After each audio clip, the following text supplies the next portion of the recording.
Good morning. Good morning. We are here today. Let's see what happens today. Honestly, we were starting to get potentially de-escalation from everything. And then markets reversed about 2 or 3 hours ago. And yeah, a couple things that happened. So stocks fell this morning. Oil prices resumed their rally. We had a brief move lower in markets. A brief move lower. What ultimately happened was that Iran launched a new wave of attacks on energy sites across the Gulf overnight during Persian New Year. So, Netanyahu comments that he said yesterday regarding they weren't going to target infrastructure anymore and stuff like that were kind of immediately reversed. Qatar Energy did confirm 17% of its LNG export capacity was knocked out, potentially taking up to 5 years to rebuild its long-term supply shocks. So futures were green overnight on hopes of calming conflict, and now that is no more. Oil back up. If we take a look at oil, although oil, just as I'm speaking here, is actually falling down here. Look at oil dip. So oil is almost completely flat on the day right now. And yeah, we'll see what happens. Chat, we'll see what happens. It is triple witching day or quadruple witching day or whatever you want to call it, really. And so it is a day of historical volatility. And we'll see what happens with markets, honestly. It could be a scary day. Yeah, WTI crude is dipping a little bit here. It's at 94.70s right now. But again, if we look at Brent crude, Brent is still pretty elevated. It's not at the highs it could be at, for Brent crude. It's at about 109s right now for Brent. If we look at it, still up on the day, but it was at almost 111s here. Here's Brent crude. It was at almost 111s earlier. So look, here's Brent was 111s. It's since dipped back down recently. And we have Energy Secretary Wright right now saying new SoftBank power plant to be powered by natural gas. He said SoftBank is going to bring absolute boom to Ohio and help AI. He said oil is needed more in Asia, but we are playing a part in coordinated release. He says releases from Oil Strategic Petroleum Reserve will occur over the next few months. And he says within 3 or 4 days that oil will start to arrive at ports. So with sanctioning, oil will start arriving at ports within 3 or 4 days. With unsanctioning, and yeah, markets are kind of nervous today, guys. Again, Iran strikes Gulf energy sites overnight. Futures reversed. We were almost green today. Almost green. Here's the S&P 500. So we were almost green today. But unfortunately, more fear. More fear. S&P 500 down at 66.35s this morning. Another really shocking twist this morning. If we look at Supermicro Semiconductors here. Supermicro Semiconductors is down big. They had some bad news. Essentially what happened is that one of their co-founders was arrested. 2.5 billion NVIDIA chips smuggling to China. They're down 20% this morning in pre-market from this. And so we can look at some of these reports here regarding Supermicro. But yeah, bad news for them. U.S. prosecutors are charging Supermicro computer employees with smuggling NVIDIA chips to China. You can look at this here.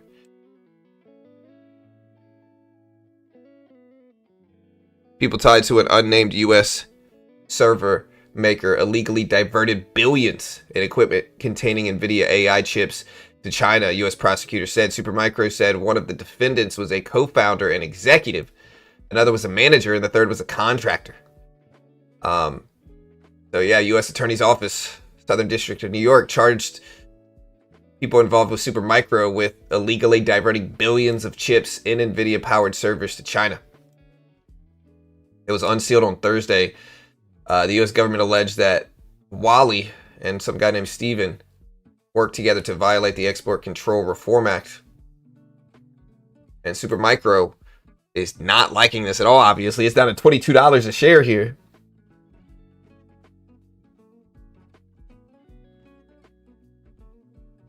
Stuff's scary right now, man.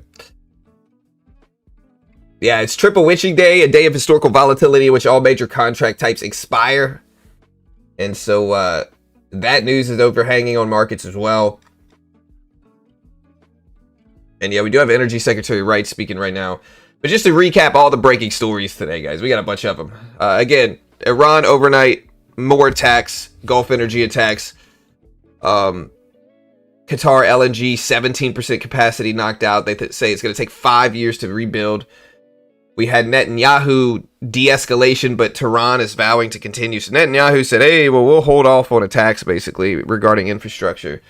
Tehran is basically saying the opposite, like we're going to continue to escalate it.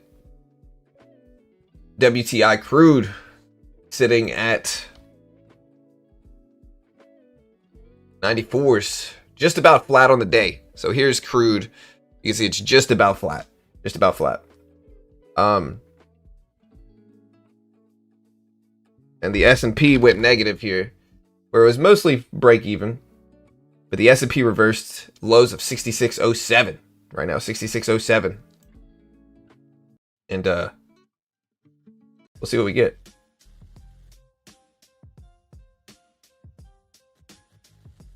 Good morning, John. Not asking for financial advice, but in your opinion, it's best not to trade on triple witching day. I mean, you can. Like, the thing about triple witching day, we can talk about that a little bit more as well.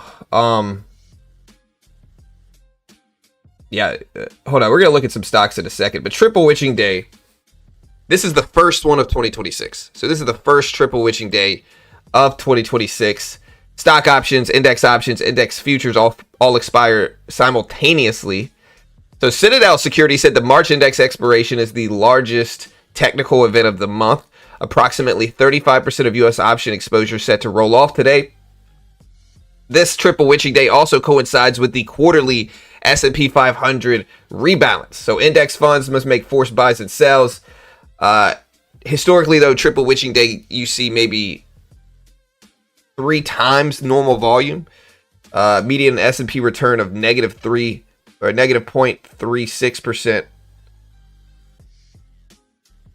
So trillions in equity and index derivatives are going to expire today. You could have massive surges, especially in the last hour of the day, the 3 to 4 p.m. hour. You could have intraday swings, price action, and more. If we're looking at like crypto, though, crypto generally has muted price action. We look at like Bitcoin here. Bitcoin's right around 70s. But generally, they're a little bit more muted on the day itself, but they followed by downside in the days to weeks after it. So sometimes Bitcoin can negatively react the following weeks after this.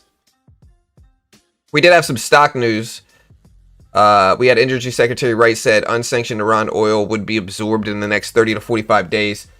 But regarding stocks, yesterday, MU gapped down significantly, 3.9% after earnings. Investors were scared by 25+ billion in capex guidance. Nvidia dropped yesterday as well. And it's down a little bit this morning also. So Nvidia down to 177s, hit 175 at the lows yesterday. I'm definitely watching like this little low here. I think this 175 low makes sense to pay attention to. So we're definitely watching that. Tesla, rising commodity costs. Tesla has been really having a negative reaction. It's down to 378 right now. Tesla also came out this morning that they're looking to buy 2.9 billion in solar manufacturing equipment from Chinese suppliers. FedEx, if we look at some stocks, FedEx is rising in pre-market. The FedEx is up. Look at it, 385 after beating earnings. 525 EPS. Alibaba has continued to be weak here. Look at Alibaba at 125s right now. So Alibaba continuing down. Revenue miss. Net income dropped 66% recently for Baba. So they're not looking good. They're dropping down from 140s to 125s. Let me know if any of these look like a buy to you. Boeing has also had a tough time recently. Boeing's been dropping as well here. From 217 back on the 17th all the way down to 200s here. So Boeing percentage-wise has been dropping. Oil stocks obviously are doing good. Chevron up to 202s. ExxonMobil, you know, doing all right up to close to 160s here. Yeah.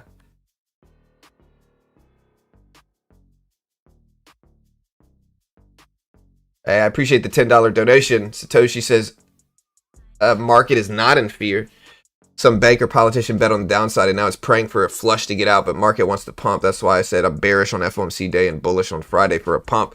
Yeah, I mean, right now in the S&P, I appreciate the donation. Thank you, sir. But right now, we are down at 6,600s on the E-mini S&P. On the NASDAQ S&P, we're down at 24s, hit 24,300s here. So, I mean, the NASDAQ and the S&P, they are moving. Like, we're moving on the downside. There were hopes of de-escalation yesterday is what happened. So yesterday, there were hopes of de-escalation. Unfortunately, that de-escalation was kind of reversed this morning after more attacks overnight. You know, Iran struck a couple different energy sites overnight. Futures reversed, and now we're back down. So that is where we're at now, and this is with triple witching day. Again, we got stock options, index futures all expiring today. At the very least, it looks like we're going to get some volatility today, which could be good for trading, right? So at the very least, we could get some volatility today. We also had earlier this morning, about an hour and a half ago, almost 2 hours ago, that the Trump administration is reportedly considering plans to occupy or block Iran's Karg Island to pressure Iran to reopen the strait, according to Axios. We got that as well. A lot of central banks are also pricing in a couple rate hikes. If we take a look at yields this morning, chat. We take a look at yields this morning. Yields are up still. 10-year treasuries are at 4.3% basically right now. 4.29% if we look at 10-year treasuries. Look at this. So again, we're at 4.29% for 10-year treasury yields this morning. If we take a look at 2-year yields, 2-year yields are currently sitting at 3.86%. So yields are up. Even if we look at the Fed watch tool right now, even if we took a look at the Fed watch tool, markets are increasingly pricing in higher potential for rate hikes this year. You know, so at this point in time, regarding next month's meeting here, it's about a 8% chance of a rate hike at next month's meeting. Now, this is always subject to change. If we have, you know, here's what could change these odds. Next month's CPI print. Next month's inflation data print, which is usually going to be about mid-month. You know, the first, it's about 10 to 15 days in the month is usually when we get the next CPI report. But the next CPI report we get in April, it's going to be for March. That is when the oil situation happened. That will increase inflation most likely. And depending on what that inflation looks like, you know, if that inflation comes in like crazy high, then that's a situation where the odds for a rate hike can go up this year. And so that is what we're looking at right now. Let me know what you guys think. And yeah, that's kind of what we're seeing right now. Yields are higher. If we keep going further here though, like if we look into July, if we look into June, I mean, still 8% chance in June. July, 10% chance of a rate hike. There's even a small chance of a 50 basis points in hikes. And you can see the rate hike odds are consistently increasing here. If we go all the way to December, by December, there's about a 12.5% chance we're going to get a rate hike by December. Now, it's still low odds. It's definitely not the majority likelihood as of now. But the inflation data we get next month could swing these things the other way here. So, you know, remember, yields and interest rates follow each other. So we look at yields. Here's the 2-year treasury yield right now. It's been on a wild couple days with yields. You can see how much yields are spiking up yesterday and today. So yields are up. Yields and interest rates follow each other. So interest rate sentiment is higher right now on increasing inflation from the Iran conflict lasting, with more strikes getting announced basically every day. We also currently have the China diplomat, a China diplomat meeting the Iranian ambassador to China. But yeah, scary market here, guys. Scary market.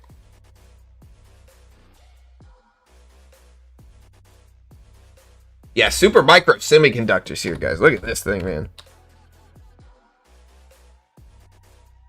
Down dramatically this morning. Dramatically. Is it a buy or sell the morning? Guys, is it buy or sell this morning? Is it buy or sell this morning, guys? What do you guys think?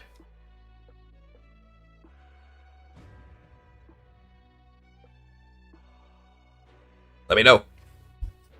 I'm also going to do a poll this morning. 3 employees got charged. Yeah, no, we looked at that news earlier.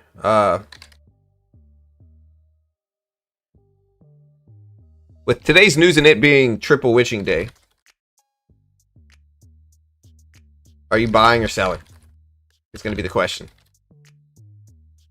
With today's news and it being triple witching day, are you buying and selling? I should have given a sit option, but it's too late now. Buy and sell time. It's a wait and see. Looks like a sell at the moment, but let's see what happens when people wake up.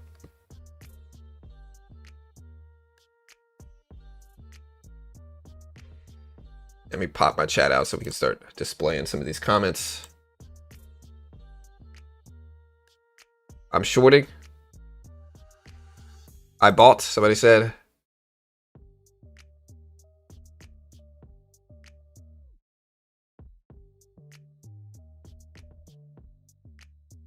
Any news today? We don't have any economic data. The economic prints are kind of slow, but we do have triple witching day. That's going to be a big dynamic of the day for sure. Where's my docs here? Hold on, custom doc. Let me turn on Stream Ninja. That's what I forgot. Okay, there we go. That should work now. I bought the dip this morning in Oracle. Oracle at 154 right now. 154. Oh. Always buy.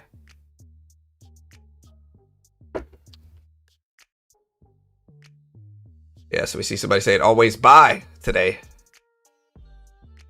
I don't know if it's always a buy time, but I get it. Sell, it's witching day. Same, I'm always adding. Supermicro semiconductor gap 1740. Is anybody interested in buying Supermicro semiconductors today? I think that's some scary news this morning. Again, if you're just now tuning in, Supermicro was charged this morning. Let me see if I can find the... there's a couple different articles about this, but yeah, Supermicro charged this morning with smuggling chips to China. 3 different people involved with Supermicro. One of them was the founder, I think. One of the founders charged with smuggling chips to China. And Supermicro is down a very big amount. Almost 30% drop for Supermicro semiconductors. So, semiconductors. Or Supermicro, man. Yeah, this company used to get a lot of hype. People would always ask me about it, and the problem with it is that it was too volatile at the time. Like, this thing would move up to 60 and then drop down to 30. I just thought it was too sketchy at the time. And so, very volatile stocks. A very volatile stock. It's a little bit too risky for me personally. 2 years ago, it was a $700 stock. Yeah, I mean... I don't remember this ever being 700. You might be talking about something else, but it was at 120s a few years ago. Unless they split, I can't remember if they did. But I'm not messing with Supermicro semiconductors. Yeah, looking at the VIX today, I'm sure the VIX is spiking up over the last hour or two. Yeah, starting to stabilize though. The VIX is under 25 this morning. So the VIX is dropping, but. Yeah, Supermicro dropping, guys, because of, again, we'll talk about it, because the US is charging, you know, this news came out overnight.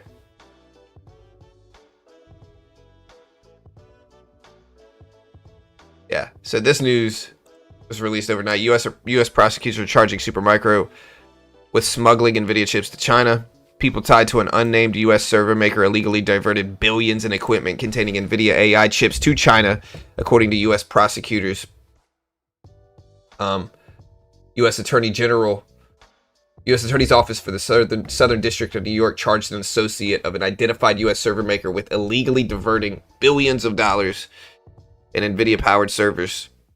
U.S. government's been trying to figure out the U.S. government had been trying to figure out how they've been hitting China.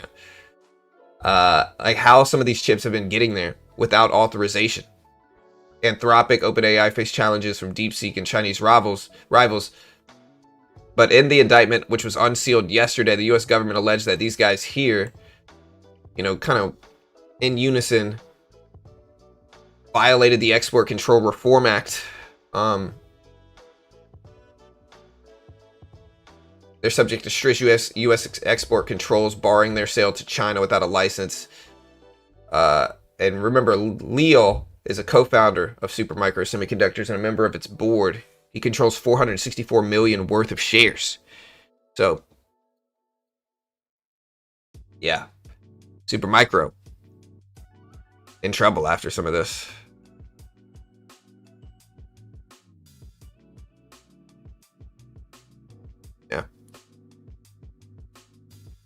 Yeah, oil is stabilizing a little bit here. Netanyahu said some positive comments about how they weren't going to strike infrastructure, but after he said that, Iran carried out strikes in the Gulf. Right, so a little bit of back and forth here regarding oil if we're taking a look at it. A little bit of back and forth regarding all this stuff. Oil turning back down. Yeah, Supermicro down almost 30%. But what's up, Freddie? Hey, good morning, my friend.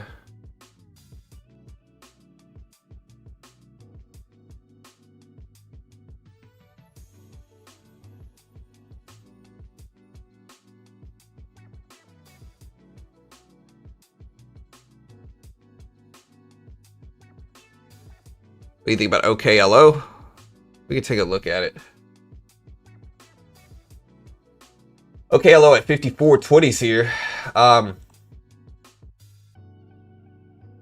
a couple bad days.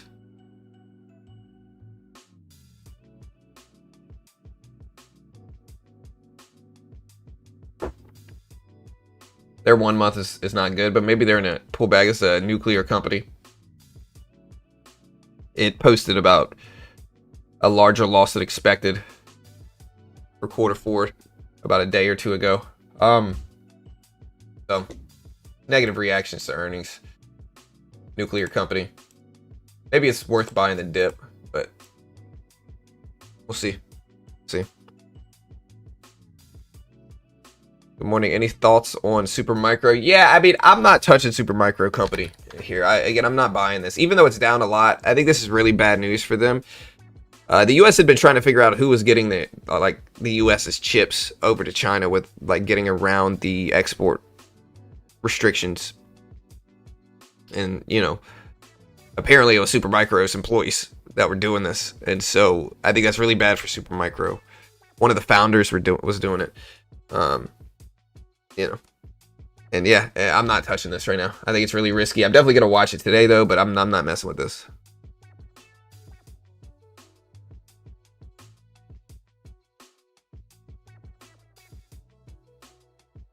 Yeah, I'm not touching Supermicro Semiconductors. It's way too risky. Way too risky for me.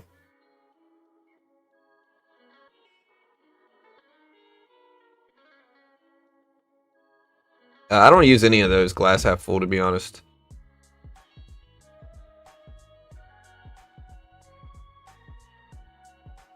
Nvidia at 177s. Yeah.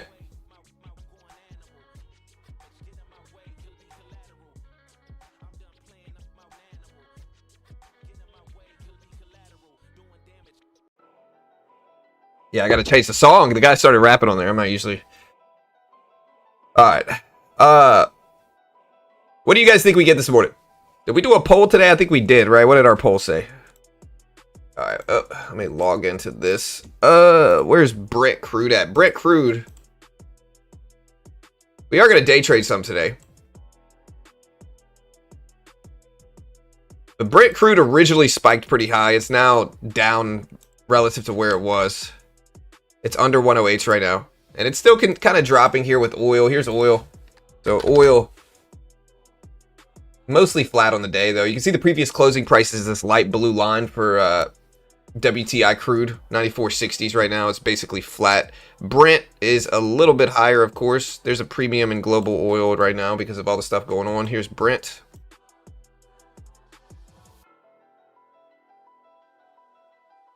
And so Brent's still up.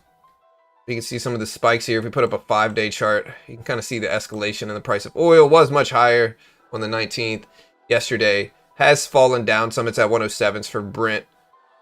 But treasury yields are higher. The Iran war is driving kind of pressures here for inflation. You can see the S&P.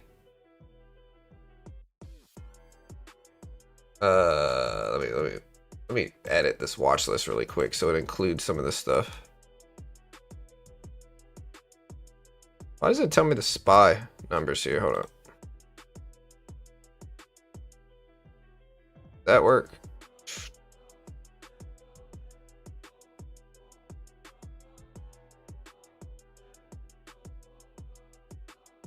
I have to put futures up. Where's the QQQ at this morning? 590s. Yeah, it shows the previous closing price. I want to see what do I have to use for the previous close. Customize.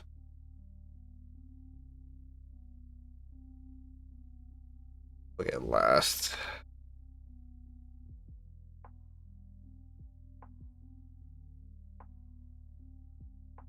Yeah, so I'm gonna move the Dow, oil, Russell, S&P, NASDAQ, gold up to the top of this range. Yeah, you see gold. Gold had a really bad day yesterday here. But gold is stabilizing a little bit. You can see the crazy drops that gold has made. Yeah, you can kind of see the crazy drops that we've made in gold. But starting to stabilize a little bit here. Around 4,700, just under it. We'll see if gold holds, but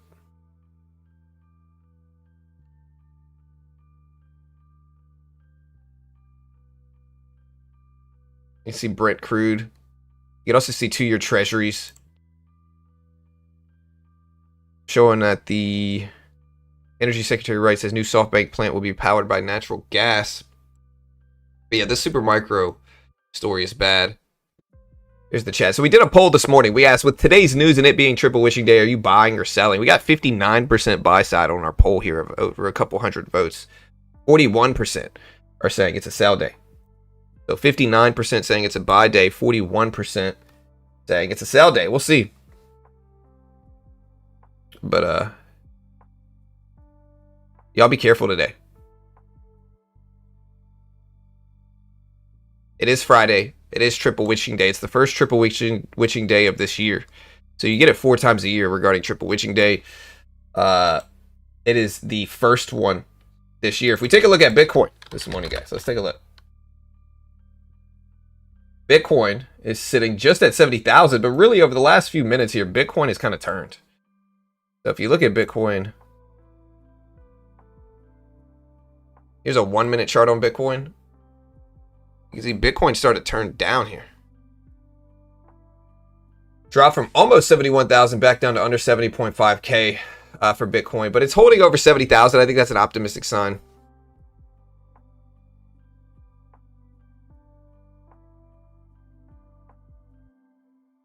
Best to wait before the dust settles. I think we sell back down to 650s and then it bounces to 660s, back to 658 after the weekend. Yeah, so Bitcoin's dropping.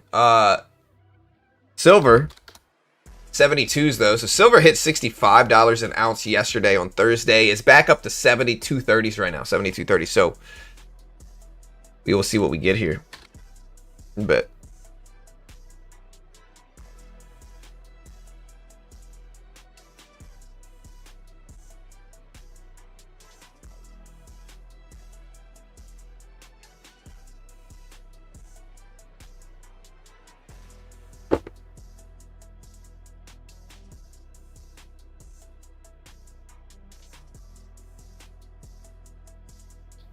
hey, what's up, Sam?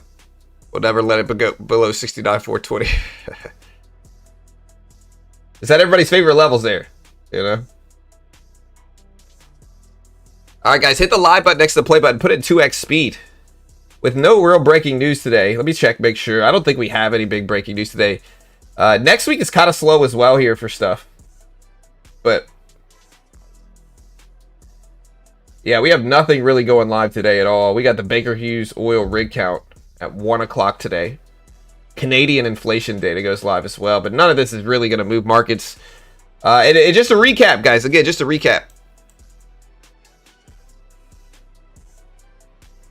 Markets are kind of crazy here. Markets are kind of crazy. Honestly, the guy that cut my hair, I think he kind of messed it up. Look, he cut the back really thin, and then this is like really thick.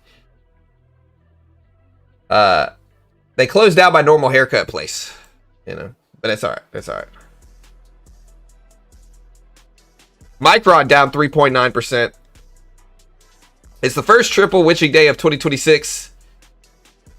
But just to recap the overnight stories here. Iran exchange strikes with Israel overnight as the country marked Nowruz, which is Persian New Year, and launched a new wave of attacks on energy sites across the Gulf.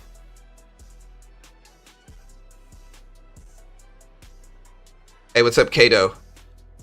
Qatar Energy said the attacks caused sizable fires and extensive damage further. The attacks knocked out 17% of Qatar's liquefied natural gas export capacity, which could take up to 5 years to rebuild. Netanyahu did pledge no new attacks on the South Pars gas field after public urging from the president, which is the closest thing to de-escalation we've got. But then it reversed as Tehran vowed that the war will go on. The new supreme leader said security must be taken away from Iran's enemies. And the U.S. could potentially be accelerating deployment of thousands of Marines expected to deploy from San Diego in the coming days here. So 6 European leaders, France, United Kingdom, Germany, Italy, Netherlands, and Japan issued a joint statement as well, calling for an immediate comprehensive moratorium on attacks on civilian infrastructure, including oil and gas installations, according to NBC News. So we will see what we get. But that is the breaking news today.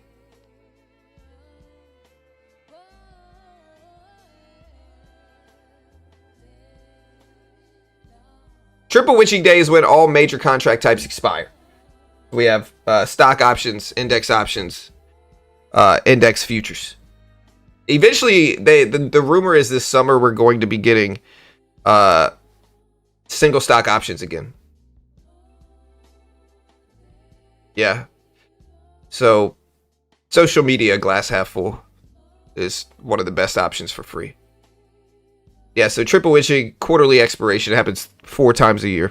Used to be quad witching. People still call it quad witch, but again, it's the day of historical volatility in which all the major contract types expire simultaneously. And so it's a day of volatility. Just to give you guys the stats behind this.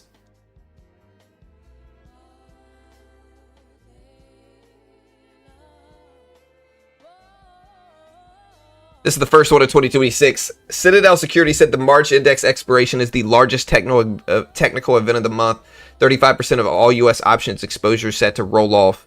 Coincides with quarterly S&P rebalance. Index funds must make forced buys and sells. Generally, historically, we see 3 times the usual volume on triple witching day. So, and here's the NASDAQ still falling back down, fading off the 200 exponential and the volume weighted average price here. So,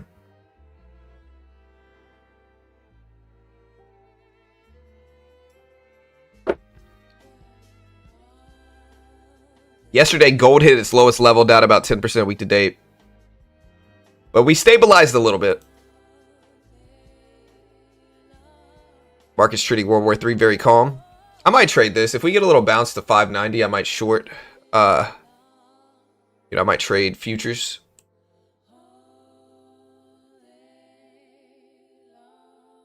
What is the person saying? Oh, it's saying all day long. Okay, I was wondering. I thought it was Christmas music. Kind of sounded like it.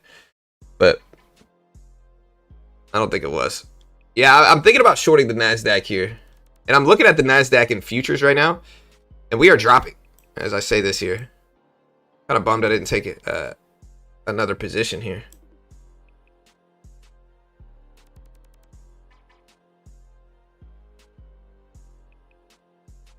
Yeah, look at the NASDAQ dip.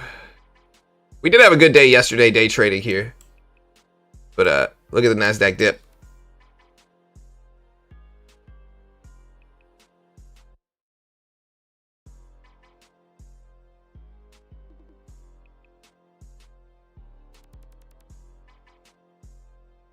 I don't know. I think the Apex sale still works, Kato. I believe it does. I'm not 100% sure, but I think it does, honestly. Like, I think it does. I'm not 100% sure. But I think it does. Here, if you want to check it out, here's the link.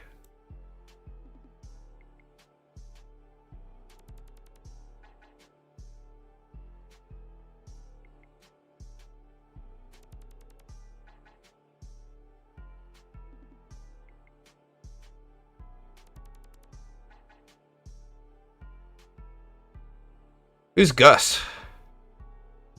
88. Yeah,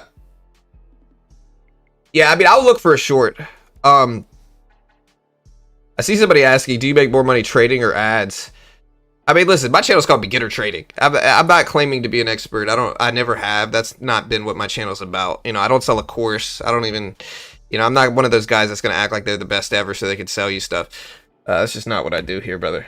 You know, really, we cover economics, breaking news. We trade for sure, you know, but.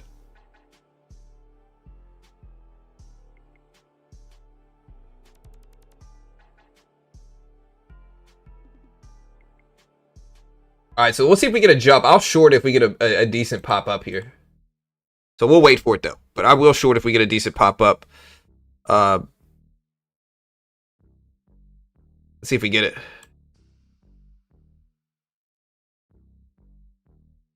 Yeah, I mean we cover news. We cover a lot of different things. Gus Fring, the GOAT, man, the GOAT. Let's see if we get a bounce here though. I'm looking for it. You know, I have a really hard time with Trade Evade. Like, I want to zoom in. There we go.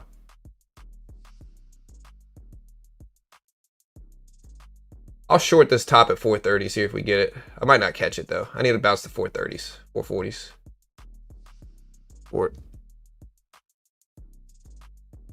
NASDAQ 25,000. I don't know, man. 25,000 is pretty far above where we're at now.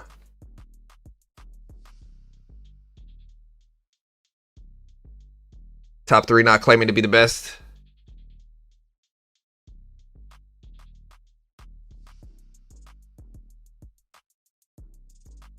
All right, guys. See what kind of breaking news we get, but yeah, markets are nearing correction territory as well today. So that's the big thing to understand. Like, markets are potentially nearing correction territory. It is triple witching, so just be careful. We could get craziness today. I think that's the big story. So we're up to almost 430s. I will take a small position here. And then we'll add to it if it goes in my favor. And so that's what I've been doing lately. I'm adding to green positions versus taking big positions initially. I'd much rather add to winning positions. And if it doesn't go green on my trades, if my profit doesn't go green, I will cut it and it's going to be small. So we'll let it go green first potentially here and then add to it. Looking for 400s potentially. Kind of flat right now though, but that's what we're looking at today. Let me know what you guys think. We're getting long or short right here, long or short. We did a poll. 60% of people are interested in buying out of 100 votes today, which is kind of a shocking amount. I would assume more people are bearish today just based off of all the stuff going on.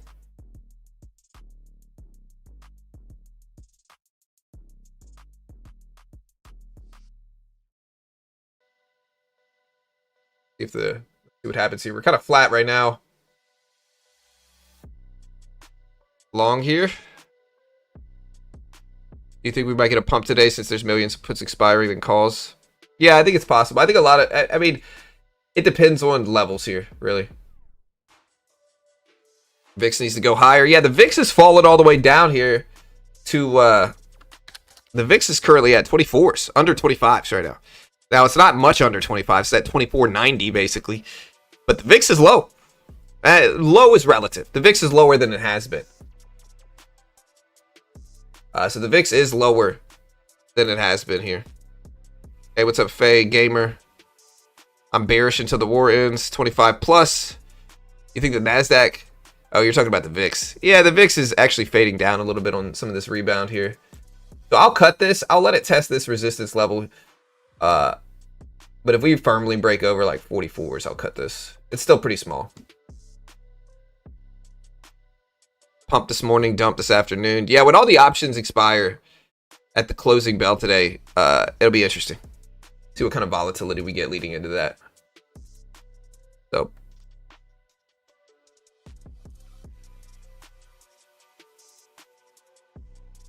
Retail's conditioned to think the market always recovers. Yeah, that's probably true to a certain extent. All right, let's see. Let's see what we get here. Again, if you want to help support the channel, you can use my coupon code BT at checkout for Apex, BT for Lucid. Great way to help support the channel. I appreciate the love. Hey, thank you, Jay. Yeah, I have to cut this now. I wanted to give it a second, but like I said, we got into a very small trade. And how do I get these lines to go away?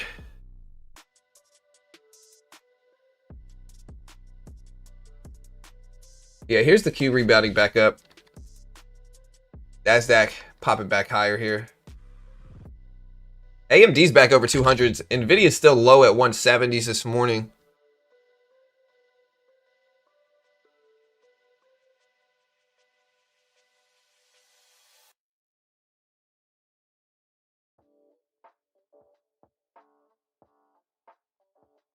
No, it's going to be chart settings.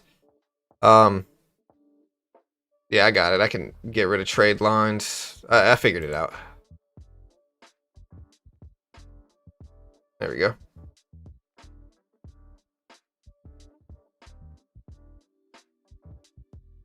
Yeah, I think right now, honestly, we're just in a little bit of chop here. Like, here's the QQQ, basically the NASDAQ. S&P, kind of a widening range here, but you can kind of see the 200 exponential did work as a rejection level the first time we tested it.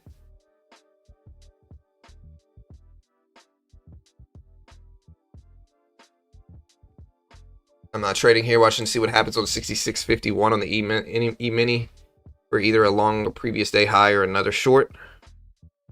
Not mad at that. I think that's reasonable.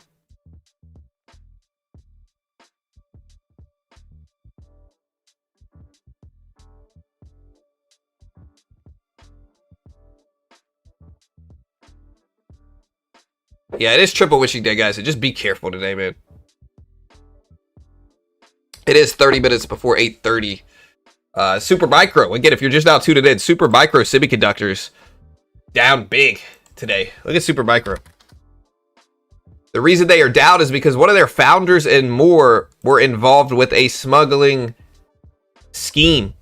They were smuggling chips to China. They're getting charged now for this. One of their founders and more charged with smuggling microchips to China. And they are down significantly. It's Super Micros today. Is it worth the buy? I'm not touching it. But let me know if you think it's worth a buy today. 2240s after this scheme.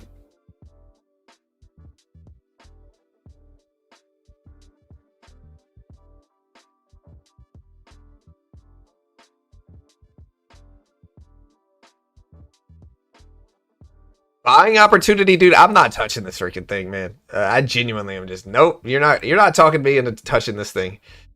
You know, like there's no freaking way I'm messing with this thing right now. Zero chance.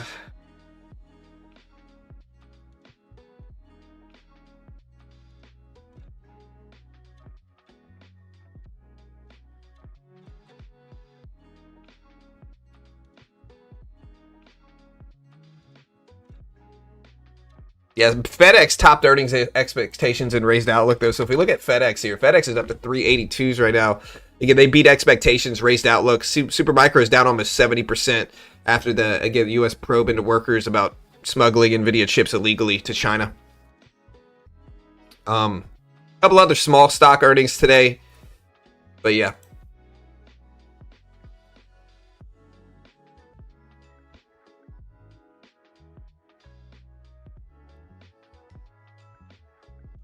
Yeah, here we're right at the 200 exponential again.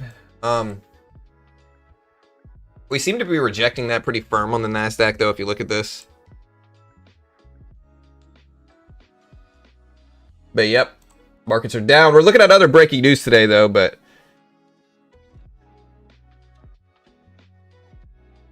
Israeli home front says early warnings in Greater Tel Aviv and central Israel after detecting more missile launches from Iran.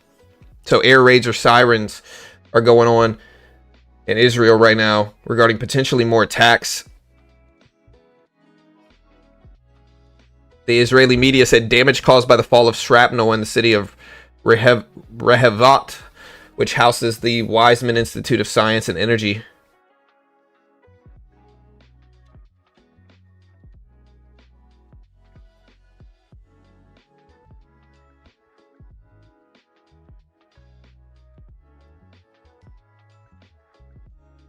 French President Macron says we are staying the course. The French Navy board this morning in the Mediterranean a new vessel from the Ghost Fleet, the Dina. The war in Iran will not divert France from its support.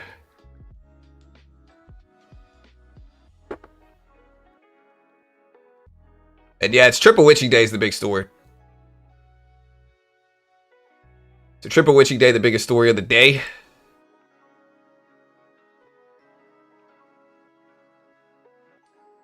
I wonder if this NASDAQ retest is worth it here.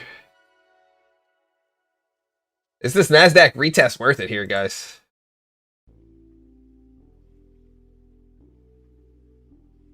What do you guys think?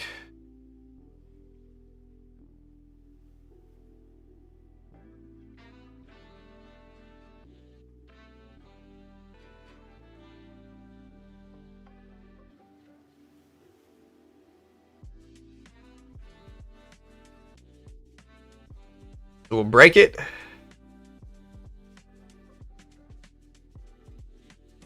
This must be why UPS is up to. Yeah, probably following FedEx's tune here. So yeah, Iranian military spokesperson says Israeli and American officials and military personnel won't be safe in, quote, resorts and tourist centers around the world, end quote, after Iranian officials killed in strikes, according to state media. So the Iranian military spokesperson said recently that American officials and military personnel won't be safe in resorts and tourist centers around the world after one of their officials was killed in strikes, according to state media. So let's look at oil and see how oil is getting affected by this. Oil's still slightly red on the day. It's slightly red. Slightly red. It's not a crazy amount red. Only slightly red. But you can see oil is actually net down 1% today at 94.50s. It's now at 94.60. So Dow is down about 0.4%. The Russell was down about 0.6. The S&P is down about 0.4. The NASDAQ is down about 0.6 this morning. But look at this on this news. Oil is spiking up a little bit. Not spiking, but oil is heading up a little bit towards the previous closing price. Testing my new beardless John emoji. Hey. The GOAT.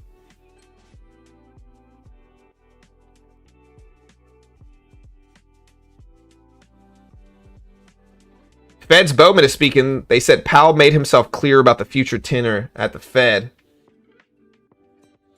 It's too early to say what the Iran war means for the Fed, according to Bowman. So Bowman is actually speaking right now.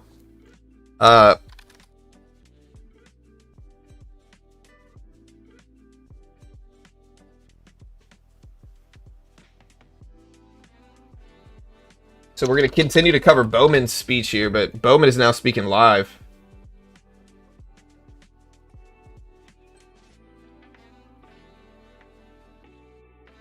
I think she's speaking on, I don't know if it's CNBC or Fox. It's one of those two.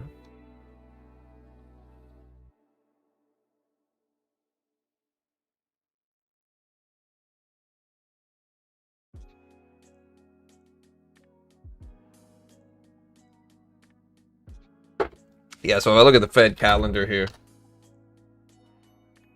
Bowman is currently speaking for...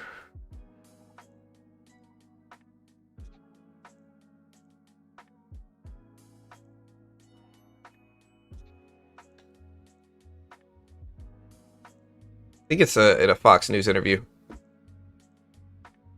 Silver was tweaking. Yeah, silver had a really tough time this morning, guys. So silver has fallen all the way down to 72.40s an ounce here. You can see the real big decline that it made. Obviously, if we put up a longer term chart, you can see we had this big silver boom up to 120s, and now we are all the way back down to 72.40s right now. So silver has been making some moves this morning, though.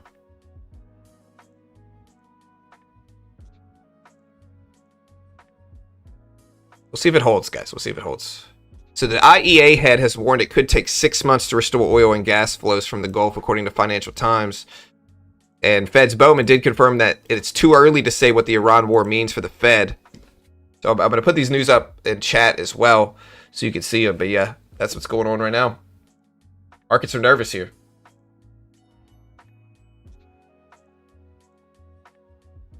And this is after rate cut odds have gone down dramatically for the year. At this point in time, if we take another look at this for rate cut odds, like look at this.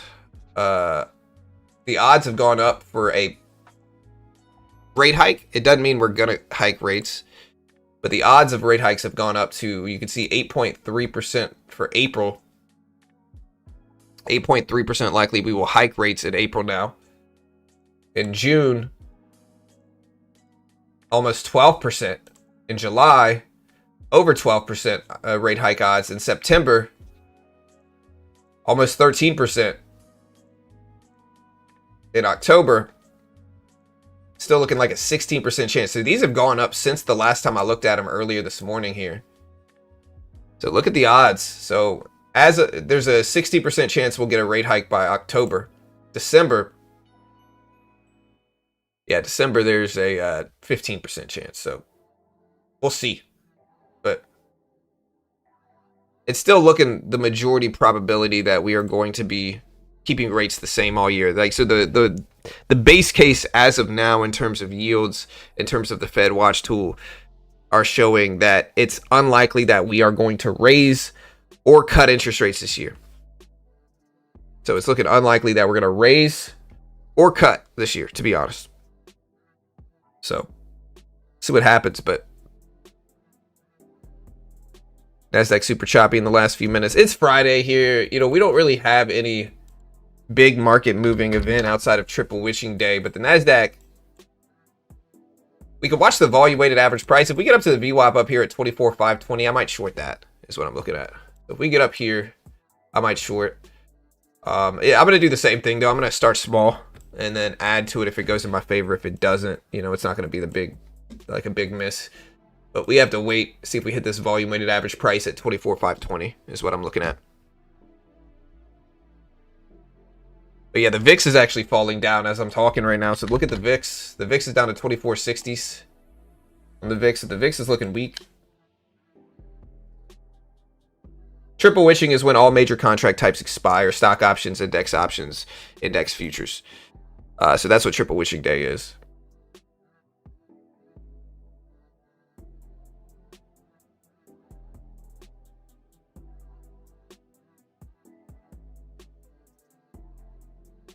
Yeah, we'll see what happens today, guys. We'll see what happens.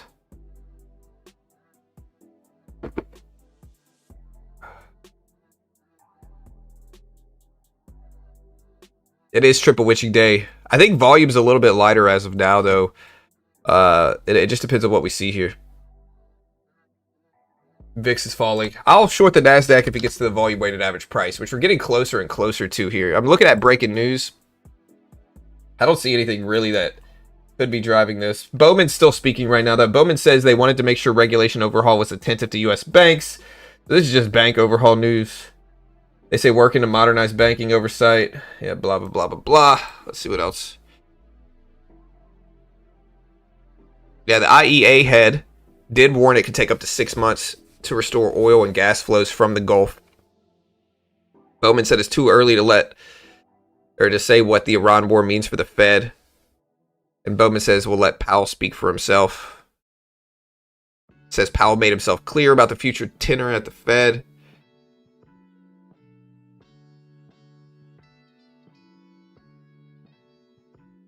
Yeah, Bowman's just talking about banking right now, really. All right, so here's 500s. I am looking at 500s on the NASDAQ right here. So we are looking at this 500 level. We'll see if we hold here, but we're looking at 500s.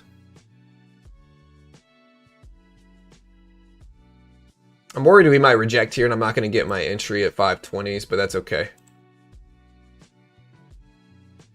I'd rather miss it than lose. So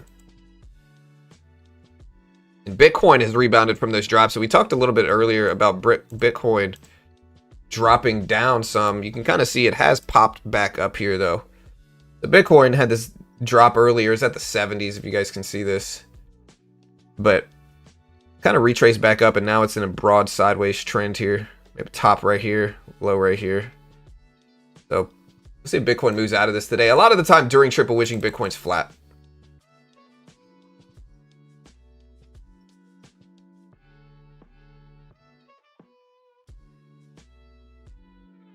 Brent crude is falling back down some though. But look at Brent. So Brent spiked up to over 111s this morning. It's fallen all the way back down to 107s. So some stabilization here in the price of oil. Spot gold has gone up almost 1% today as well after having a really tough time. Spot gold is up a little bit.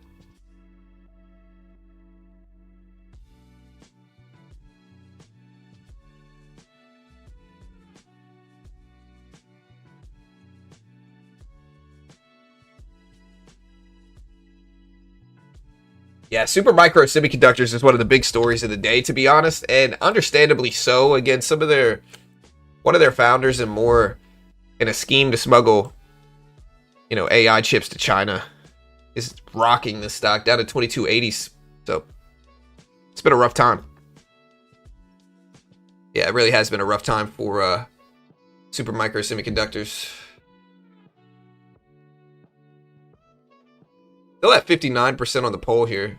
We're still at 59%. No economic data. Is there anybody here that wants to buy super micro semiconductors? And if you do, let me know why. So is there anybody here that wants to buy super micro semiconductors? If you do want to buy it, let me know why.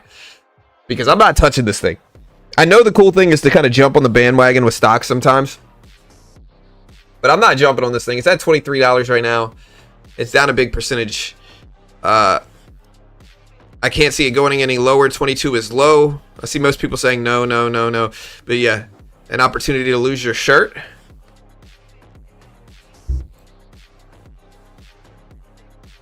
Thought about it for a snapback. Buy Samsung. Anything else that looks cheap to buy right now, I'm looking at it. But dude, so I'm kind of mad. Remember, I talked about 24.5 on the NASDAQ here. And I even drew this level here at 24.5. But look, I wanted 24.520 right here at the volume weighted average price. It hurts, guys. It hurts. Look, here's 24.5 where I was worried we would reject. Kind of shows you the big whole dollar numbers are what influence this thing a lot of the time. Look at the NASDAQ dip. Here's the S&P. S&P actually got closer to 650 here, but man, missed it. Stupid microcomputers. I buy it. It's on a strong level here. NVIDIA connection. Semi is key overall. I might buy more MU. Yeah, MU had a negative reaction to their CapEx from their earnings report, but MU had good earnings though. But MU on the year is up a wild amount here. They're up a wild amount. Eventually it'll get bought by somebody.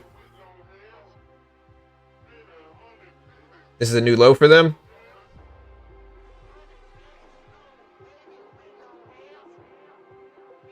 Yeah, and again, we got news earlier regarding Bowman speaking.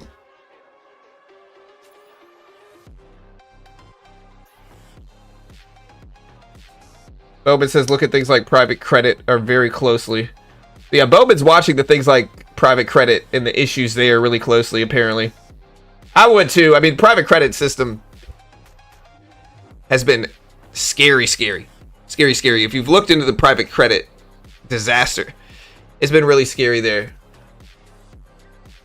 And let's talk about that. I think that's probably...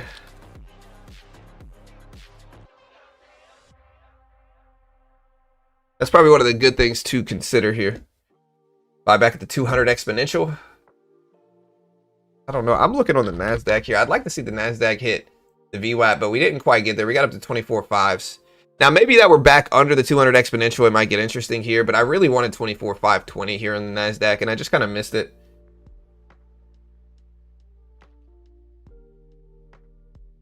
Bowman says we'll watch leverage in the AI space.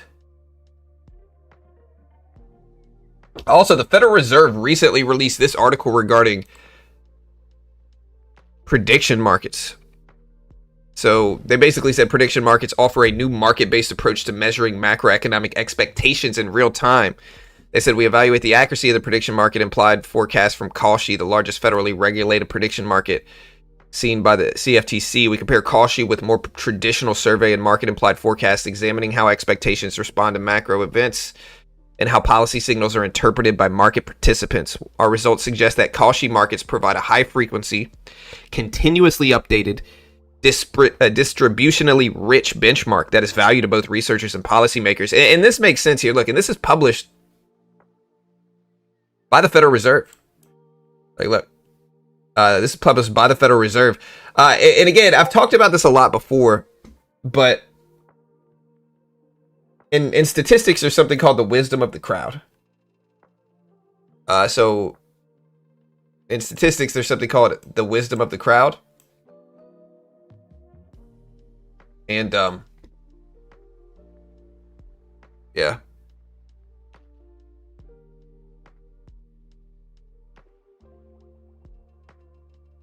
New setup's kind of cool. Yeah, but look at this. Our results suggest that Kalshi markets provide a high frequency, continuously updated, distributionally rich benchmark that is valuable to both researchers and policymakers. So, but yeah, in statistics, there's something called the wisdom of the crowd. What that means is that when enough people set their opinion on something, that generally it can have some accuracy. Now, it depends on what pool you're pulling it from, you know, but generally, when enough people look at something and give their opinions, you get some accuracy with it. It's not a perfect, it's certainly not perfect accuracy. But these prediction markets like Kalshi are interesting. I've been looking at them a lot lately. There's a lot of pro traders that are now earning a living. And I do think this is the future of trading to a certain extent. I think this is going to be a new market that we see here regarding,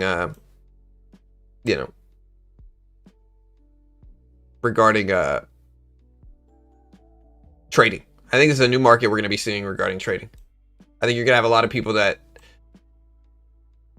gravitate towards this. If we look at economics, 95% the Fed maintains the rate in April. There might be some edge here.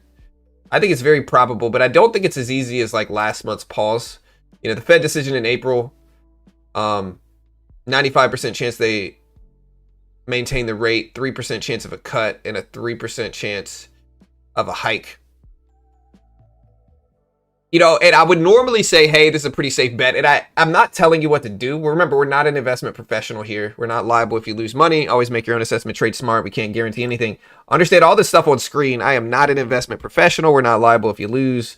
Be safe in markets, guys. I can't guarantee anything here. But with that said, not an investment professional. Not liable if you lose money. With that said, though, when I look at this, I would normally say, hey, 95% is pretty strong. Like, it's definitely not, you got to invest a lot of money. But I think there's some risk to this. Specifically, we have not gotten March inflation data yet. We have not gotten the March inflation data since this oil conflict started. And I think we're going to see some inflation from the conflict that we're in now. And I think that's different than it was before. And so I don't think it's zero risk in terms of I think it's very probable, obviously, we pulse rates, but I don't think the risk is zero. NASDAQ trying to come back higher here. We're at 24.67s. March inflation data, we should get March CPI mid-April. So we should get March CPI mid-April. Bowman just said, I expect strong economic growth this year. So Bowman did just say, I expect strong growth this year. Yeah. And so we'll see if she's right.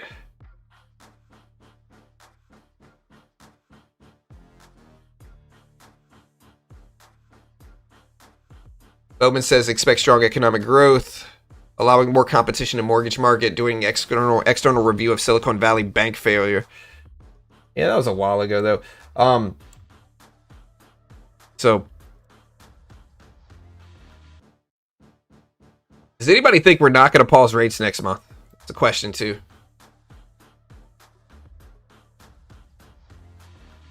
Not yet. We don't really have the forecast for CPI inflation yet.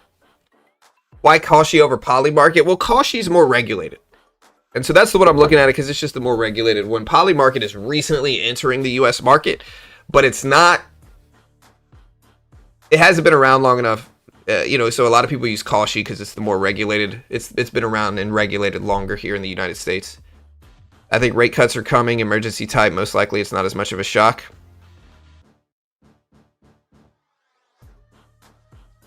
Yeah, if the NASDAQ gets up to the VWAP here, I might short it. But I kind of have to wait. We're just chopping back and forth here, guys. So I could take a bunch of trades just to kind of give you guys something to do or watch, but I'd rather just be honest. Brent crude is actually fallen down here to under 107s. The Brent crude has fallen back down this morning. You can see Brent here. Brent crude has fallen down. Still elevated though, of course. We might even raise. Yeah, might's the key word there. I don't think we're going to raise rates next month. I just don't think we're going to. But we could. I just don't think we're going to. You know? Like, we could raise rates. I think it's low odds. I don't think we're going to. I think the only situation in which we raise rates next month is if inflation comes out shockingly high. And it needs to be shockingly high. Like, if inflation shows up for... if we get March CPI inflation... and it shows up at like, 3.7, 4%, 5%, that's a situation where a rate hike is going to look a lot more probable. But you also have to understand, we're still probably, like, honestly, I might take some bets on a pause next month. Because, what is the April meeting? Is that the end of April? Hold on. The April FOMC decision is going to be at the end of April. Okay, so we do have a couple weeks there for them to price in the updated inflation data. Now, the Fed looks at PCE inflation.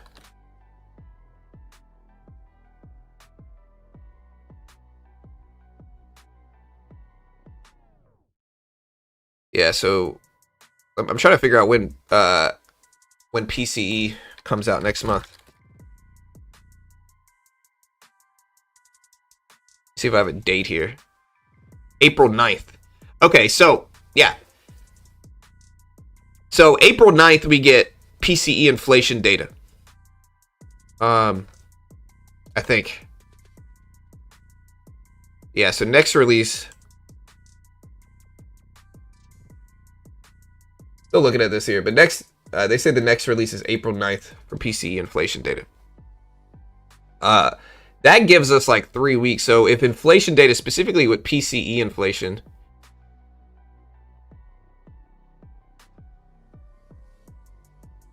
no, actually, what is this? Would this be February PCE? If that's the case, that doesn't matter here. Let me look this up.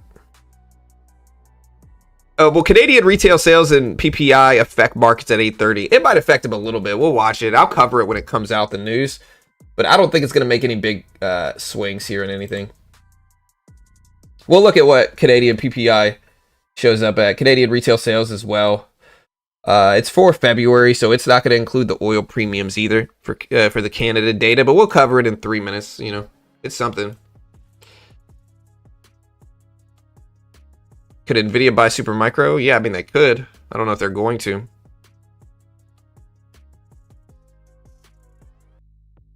Yeah, so again, we'll cover Canadian PPI in about 3 minutes. We'll see. Also, guys, if you want to help support the channel, check out Apex. I'm pretty sure Apex's sale is still going live. You can use my coupon code BT at checkout, get you the max discount. So check them out. Great way to help support the channel. And I'll put the link up. If you want a direct to funded option, you can use Lucid as well. Same discount, BT on Lucid, BT on Apex. Help support your friend here. I appreciate it.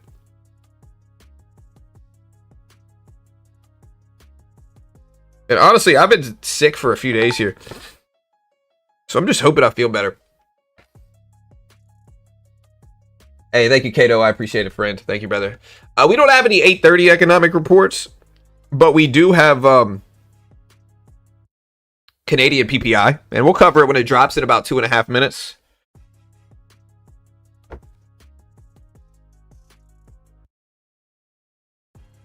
Yeah, let me know if you guys like the new setup. I can change out and slow down the banner a little bit later, but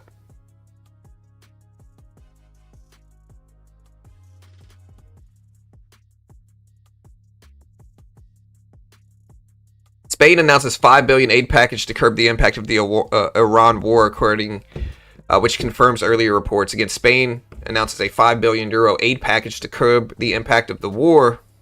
ARM was double upgraded at HSBC here. So ARM back up to 135s here.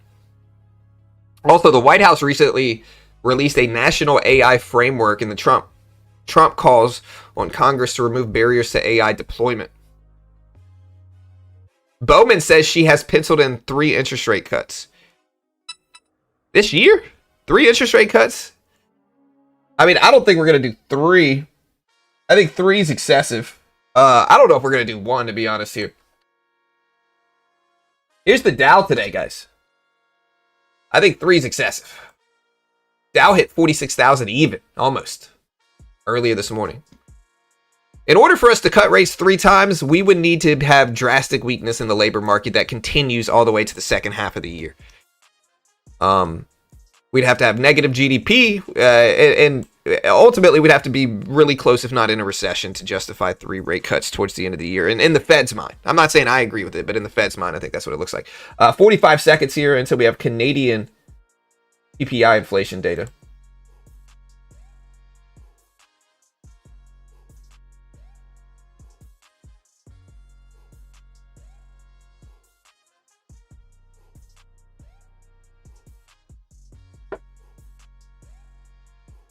All right, guys, here we go. We got 25 seconds left. Look at the Dow spike.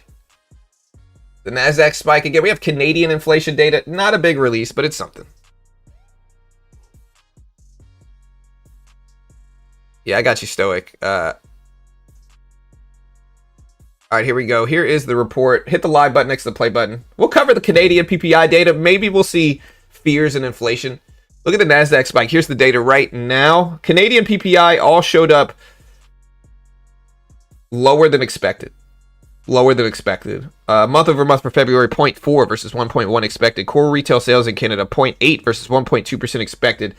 RMPI month over month for February showed up at 0.6 versus 2.4% expected.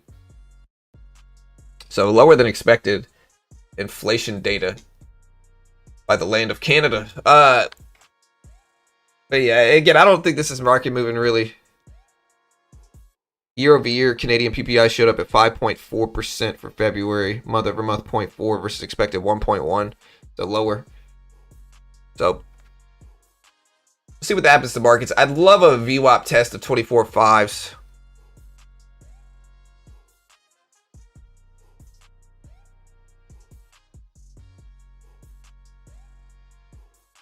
Yeah. And again, looking at our poll, 58% of votes on the poll are saying buy. 58%. Co-Diagnostics signs an agreement to expand commercial and distribution territory.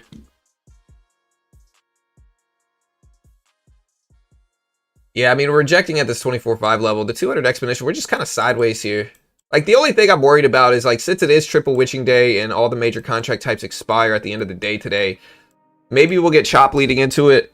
I'm trying to be patient here, but we will see.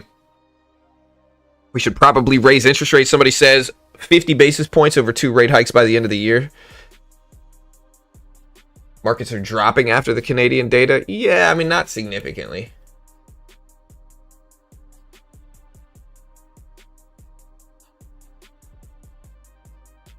I think we're just running into this 24.5 resistance level here. I could be wrong, though. Yeah, Canadian PPI lower than expected.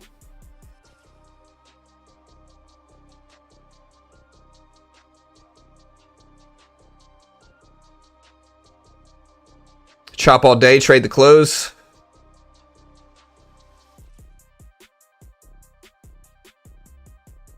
Super micro shares take 25%. Yeah, I mean, that news isn't breaking, Div. That news came out about 2 hours ago, 3 hours ago regarding Supermicro Semiconductors. Employees charged with smuggling chips to China. Yeah, one of the founders was charged for Supermicro.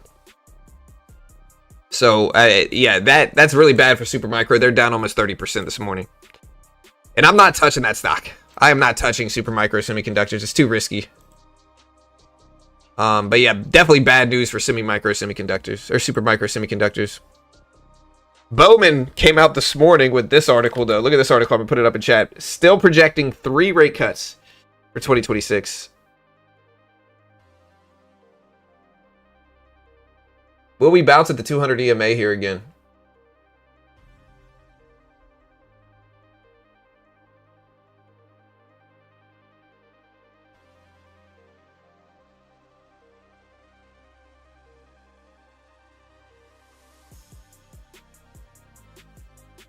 The Fed's Bowman is actually a female. But she's ultra dovish, you know what I mean? Like I would say her and Mirren are the two most dovish members there, you know. So like they're gonna be dovish. Like Dove says Dove things, you know. Hawk says Hawk say Hawk things, you know. And so I don't put too much weight on it, you know. I track all of this stuff, and I'm not super shocked. I think 3 rate cuts this year is far-fetched. You know, it's not impossible. It's just incredibly improbable. And I think, like I said earlier, I think we would have to have deep weakness that continues throughout the year in the labor market and heads us either into a recession or towards a recession if we're going to get 3 rate cuts this year, as of now. You know, markets price in no cuts this year. They price in no hikes either.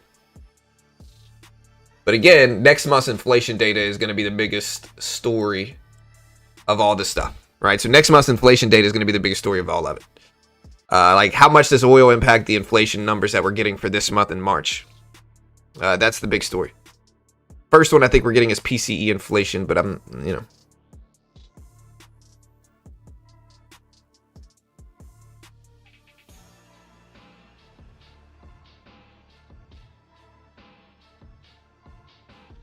Supermicro Semiconductor company is fine. They always have bad new legal issues. Will bounce back.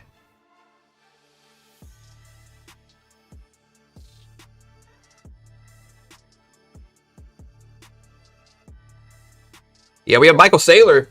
Speaking of Bitcoin, let's take a look at it. Bitcoin over 70,000 again, but even it is choppy.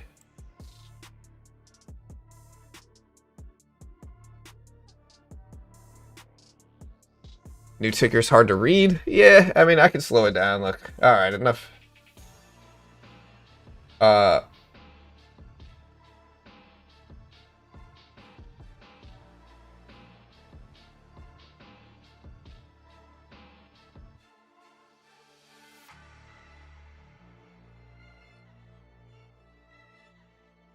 Yeah, private credit collapsing is scary too. Like, just to go into some of the private credit issues, you might hear some of this talk, but there's $2 trillion private credit market experiencing its worst liquidity crunch since 2020. Investors are pulling their money out faster than the funds can return it. The biggest names on Wall Street are slamming the gates shut as well. They're not letting people take their money out in some instances. Morgan Stanley's North Haven Private Income Fund, with $8 billion in assets, $8 billion in assets, received redemption requests for almost 11% of its shares outstanding, but it capped repurchases at 5%, so it only returned $169 million, or about 45.8% of what investors initially asked for. Cliffwater's $33 billion private credit fund limited redemptions to 7% after investors looked for 14%. So they're limiting requests here. Blackstone saw investors try to pull almost 8% of its assets, almost $4 billion worth. It took the extraordinary step of putting $400 million from its own capital and senior executives' money to satisfy all requests. So at least Blackstone did it right there. But still, they restricted withdrawals on its $26 billion HPS lending fund. Blue Owl Capital was forced to suspend redemptions entirely at Blue Owl Capital too. In Canada, about 40% of the $30 billion invested in private real estate funds is now gated. So why is this all happening here in private credit? couple names that are exposed to this as well. Or what is it?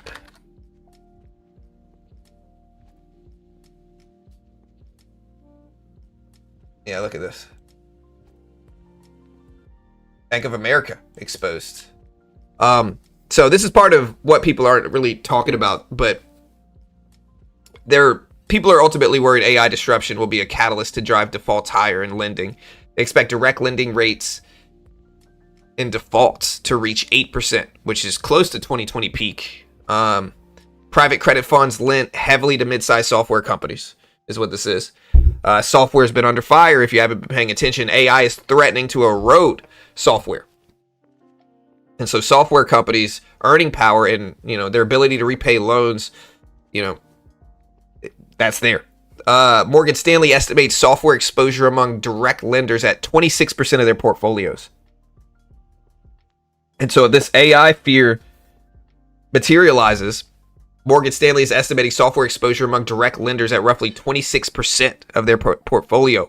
And so if AI replaces the need for many of these software services, those companies can't repay their loans. Funds start taking that debt. Funds holding that debt start hitting losses. There's also leverage impacting this as well. I love you. Have a good day. Yeah, so loans used as collateral by private credit firms reduce their borrowing capacity. So Blue Owl Capital is down 41% year to date, forced to sell $1.4 billion in loans in February. Blackstone down 31%. And people are worried this is reflective of more drama similar to 2008 is what they're worried about. So it's a liquidity crisis. Iran war headlines are going on, but this is a liquidity crisis in the background. $2 trillion private credit market grew too fast is what people are saying. Lent too much to software companies that are now threatened by AI. And this is scaring retail investors.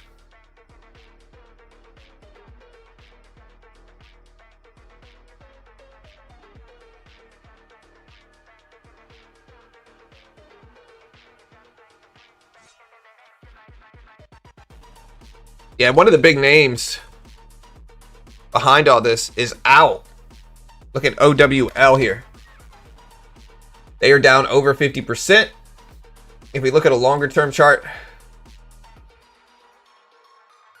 Blue Owl is down well over 50% in the last year. Much more than that if we look at the beginning of last year. So yeah, Blue Owl getting hit the most.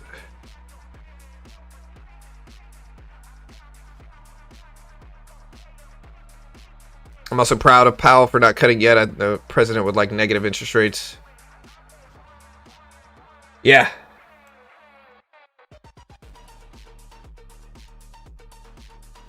Retail investors aren't scared. They'll buy until they lose houses. Well, retail investors are definitely scared here. So we do have the Fed's Waller speaking right now, just to put this into perspective. So, but the current before we go into that, the Trump administration is considering seizing or blocking Kharg Island to pressure Tehran into reopening the strait. So Kharg Island handles about 90% of oil exports, making it a strategic target. This is Kharg Island right here. So you can see Kharg Island right here. Again, the current administration considering seizing or blocking it to pressure Iran into reopening the Strait of Hormuz. This island handles 90% of Iran's oil exports, so it's a strategic target for the U.S., but any operation would risk putting troops directly in danger and likely require more force. They haven't made a decision yet, but that's one of the big stories that might be coming out is, do we seize, put troops in Kharg Island? The president also said China trip was delayed about a month and a half. The Fed's Waller says closure of Hormuz suggested more inflation pressure. It's nothing against these Fed members, but they're saying really obvious things. That's the only thing that I have. Like, obviously, we have more inflation pressure now. Fed's Waller says, I now expect labor force growth to be close to zero, which changes the break-even level of job growth. My brain understands the job math, but my gut can't say it's okay. He said, if oil stays high for months on end, at some point it bleeds into core inflation. A high and persistent oil shock would not have transitory impact on inflation. Fed's Waller says, I thought I'd be dissenting after the last jobs report, which showed up at negative 92,000, just to put that into perspective. So he said he basically thought I'd be dissenting after the last jobs report. But the Strait of Hormuz closure suggested more inflation pressure. But since then, he has changed his tune because of inflation risks. He says job growth at zero does not seem normal, but that is what the math may indicate will keep the unemployment rate stable. It says if oil stays high for months on end, at some point it bleeds into core inflation. It said a high and persistent oil shock would not have a transitory impact on inflation.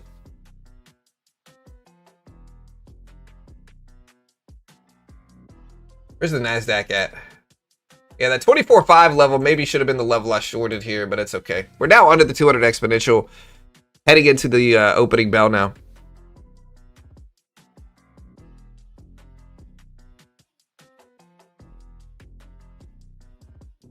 Yeah, no, I mean, especially Ty, unless we get some type of diplomacy with Iran, Ty says there's no chance the U.S. can achieve any goal without sending troops in, and yeah, I mean...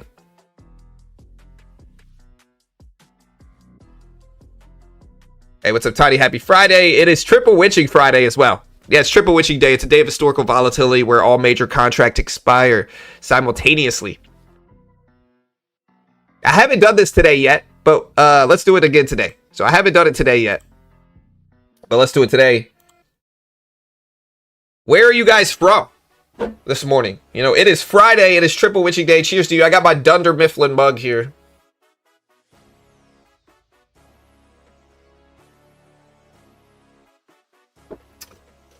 I got my Dunder Mifflin mug. San Diego, the Netherlands, Romania, Iowa, Iran, Wisconsin, Hungary, Florida, Indianapolis, East Side, New Orleans. I can respect it. England, UK, Ontario. That hurts, Amber. That hurts. That hurts right here.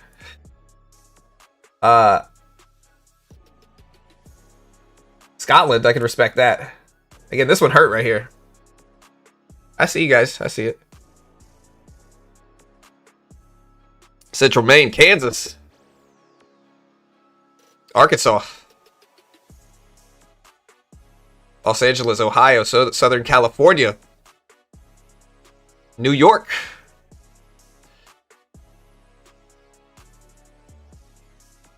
Narnia, Midland, Texas, New York, good old Texas, Virginia, Greece,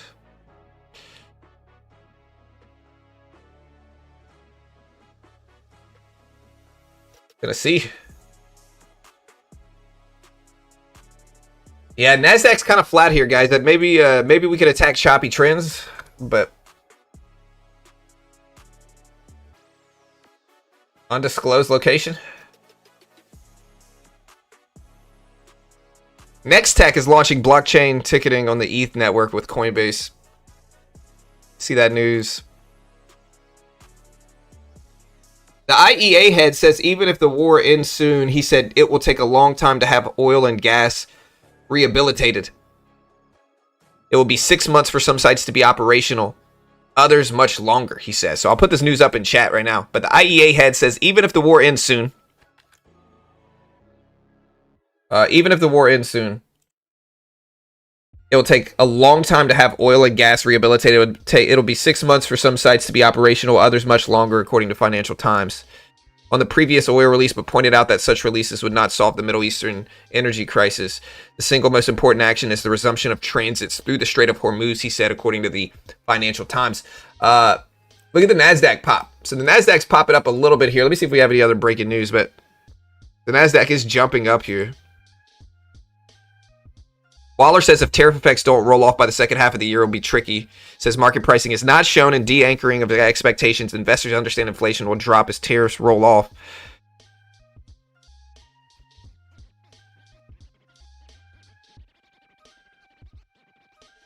But we're still pretty flat here, right around the 200 exponential, kind of chopping back and forth here. And again, it is triple witching when all major contract types expire. But leading into that expiry, we might have sideways, choppy, whippy price action. So just be careful today, guys. Be careful.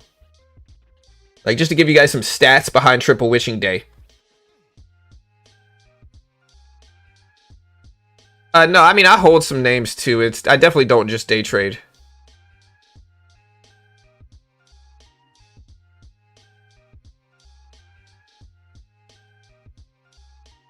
Yeah, definitely don't just day trade. We invest. Really, I think I'm best at swing trading. But depends on the situation in markets right now. I would say I'm generally better at swing trading. What are you guys the best at? Let me know in chat right now. But I like swing trading and investing. I'm probably the better at that stuff. All right, as of chat request, I will be updating my scroller right now for you guys. You're welcome here.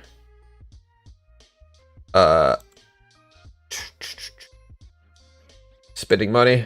Vic's telling me next level. You're welcome here, guys. You're welcome. I do this for you here. All right. There you go.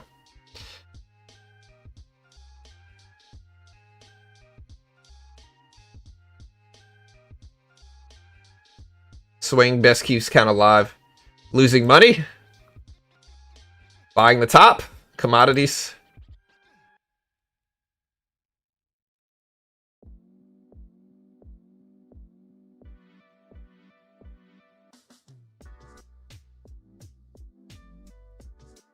Waller says no reason to make bank reserves scarce just to reduce the balance sheet. Outlook could be damaged with gas prices rising. It says a shock of the right sort could push companies to start cutting labor.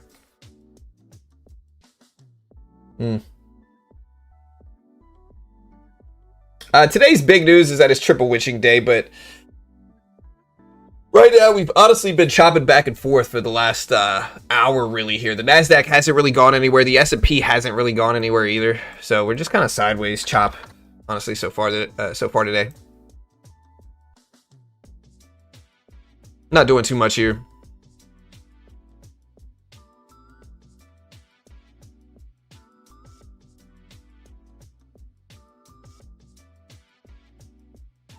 It's a little boring right now, to be honest. We're not really getting a lot of action here.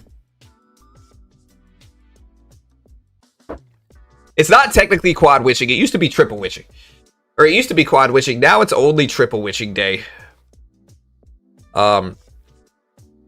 But again, just to give you guys some understanding of this, right? So this is triple witching day. It's the first triple witching day of 2026 when all major contract types expire. This is stock options, index options, and index futures. They all expire today. Citadel Securities did say the March index expiry is the largest technical event of the month. 35% of U.S. option exposure set to roll off today. It coincides with an S&P rebalance as well. But generally, historically on triple witching, we do see 3 times the usual volume. Medium S&P returns of negative 0.36 with only 0.36% with only a 25% win rate today, on average, historically. So in the last hour of the day, from 3 to 4 p.m., you can get big swings in price action. So that is what it is today. NASDAQ started to creep up. The VWAP is lowered a little bit here, though. So the VWAP has actually come back down some here. Maybe I'll short it at 515s. Maybe.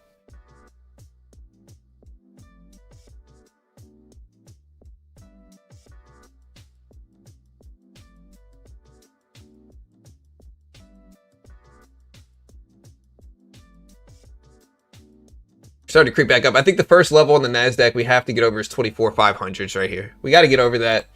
Here's the E-mini. We're at 66.43s right now, so same level, going around 650, I would say, on the S&P here. Here's a question for those of you that trade futures. What do y'all trade more, the Nasdaq or the S&P futures contracts, the ES or the NQ? Genuinely curious.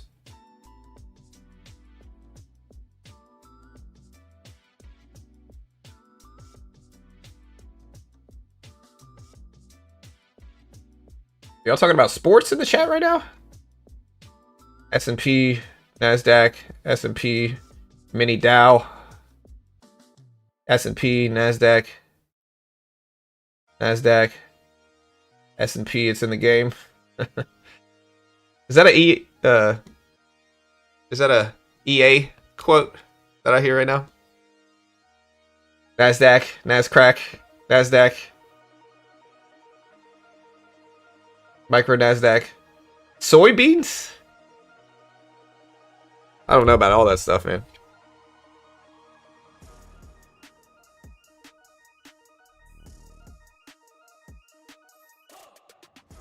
Anybody that wants to get beat at the UFC game, EA Sports UFC 5 or whatever it is, you'll get beat, I promise. Halo, you'll get beat as well. Anything else you'll probably win at. See if we go through it. It's a fake out.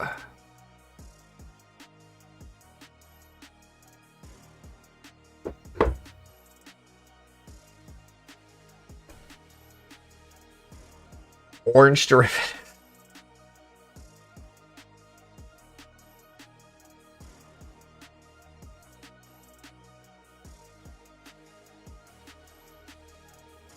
Yeah, bro, I think all of us Halo players are old. I'm honestly worried about the future of Halo, you know, because I play Halo Infinite still. I play Master Chief still, but, like, you know, the new games have taken all the attention away. Get off my lawn is what I'm saying here.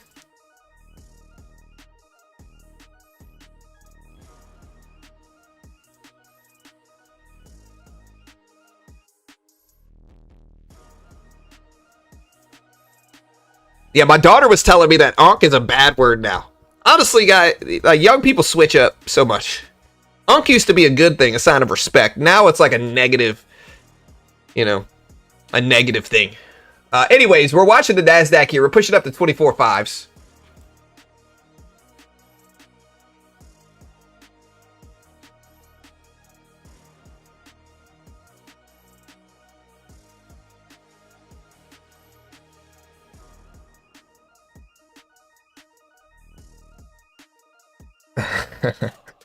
Super Micro down big here, guys. I'm just gonna assume the same people attacking Halo in my chat right now are buying Super Micro semiconductors today. I'm just gonna assume it's both of you guys. I'm gonna lump you guys in together here. Who's buying Super Micro semiconductors after they got caught smuggling chips to China, getting charged? One of the founders did, at least.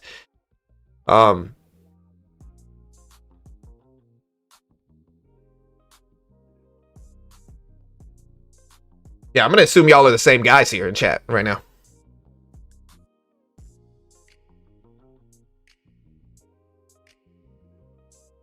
By the dip.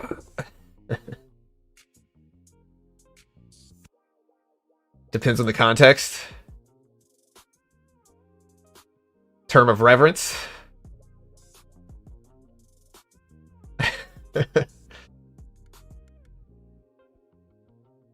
I'm down on Super Micro Semiconductors calls. I know, Johnny. Listen, I knew it, man. I knew it, bro. Listen.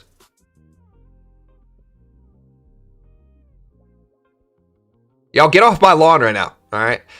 All right, guys. Listen, we're gonna be trading today, but I don't know if it's an easy day to trade right now. Super Micro Semiconductors down 2280s.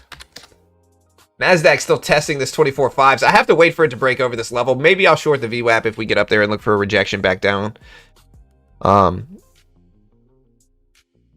Let's see what we get today, though, guys. Let's see what we get. Do we have any news today? Any big news? No, not really. Triple witching day, quad witching, whatever you want to call it.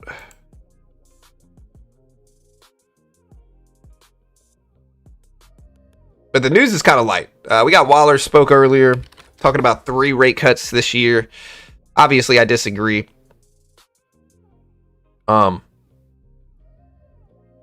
Saturday, we do have a very slow Powell, like a very light Powell speech, but the Powell speech on Saturday is not going to be big.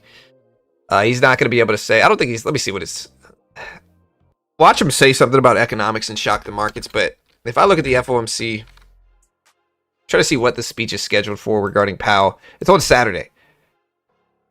So, if we're looking at Powell,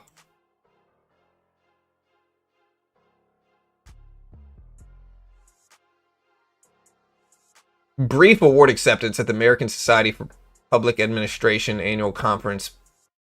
So a brief acceptance remarks. So we'll see what Powell's got to say. But next week we got Mirren speaking at 4:10 on Wednesday. We have Barr speaking at 6:30 on Tuesday.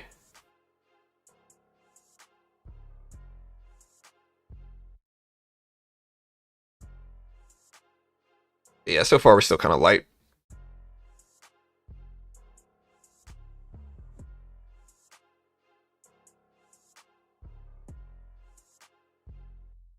All right, guys. So here's the NASDAQ still push. We're trying to trade this. It's about 9 a.m. this morning, though.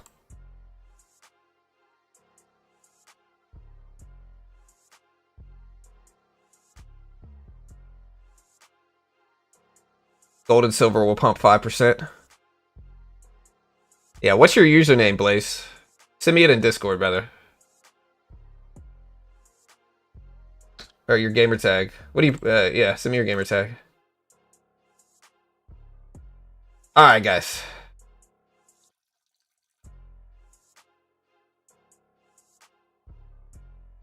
Yeah, 24 500s. Crude is, we had Netanyahu yesterday basically say that, Netanyahu yesterday basically said that we were not going to target, or they were not going to target infrastructure anymore. Now, after he said that, we had more strikes from Iran that were announced. So we had breaking news that Iran did more strikes. And so oil has retraced some.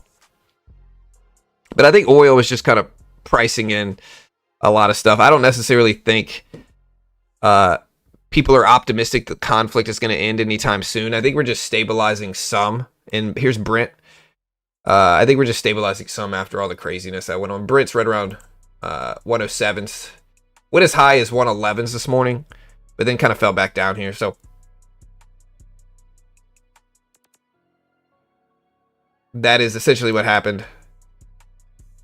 But there's a lot of rumors going on right now regarding all that stuff. So we'll see. But yeah, it's now 9 a.m. this morning, guys. 9 o'clock.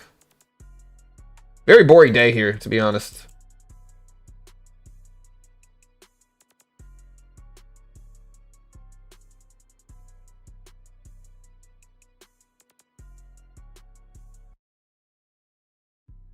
Triple wishing day is here. And again, y'all do me a favor, join our Discord. Our Discord's completely free here. Doesn't cost anything. You can hang out with me, reach out to me, do whatever you want in here, and you know, ask questions. Pawns in there as well. So join our Discord. Here's the Discord link. If you haven't joined yet, again, it's completely free.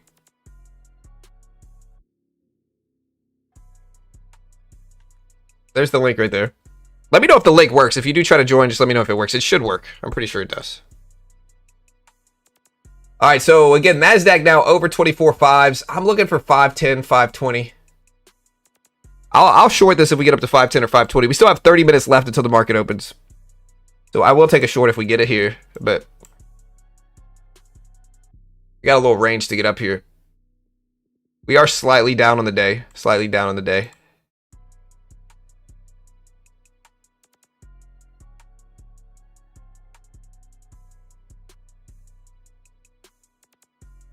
All right, so we're starting to push up close to that VWAP level.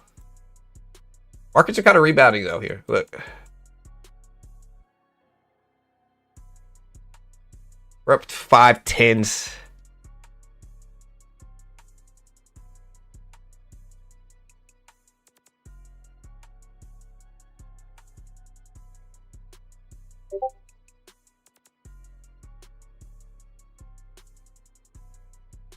Yeah, so this is the third week of the conflict that's going on.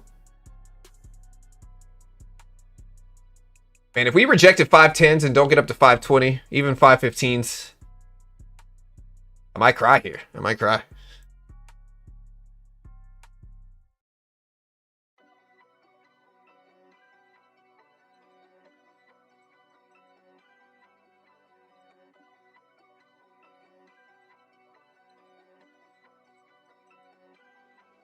Yeah, it looks like our Discord link worked. We got a couple people joining. Oh, guys, I'm so mad about this. I didn't catch it. It went to 510s. I wanted 520s.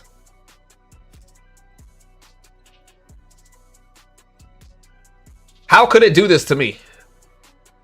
Ugh. You don't love to freaking see it, man. It hurts a little bit. I'm guessing it's just the 9 a.m. orders going through, to be honest. We did get news about 5 minutes ago that an Israeli outstrike on the outskirts of Bahi Hayan town in southern Lebanon. Waller says if there are losses in private credit...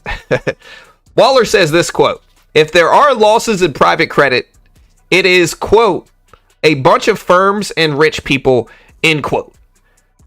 Fed member Waller. This is after he said he would be dissenting potentially after the last job report, but Iran conflict changed things. Now expects labor force growth to be close to zero, which changes the break-even level of jobs.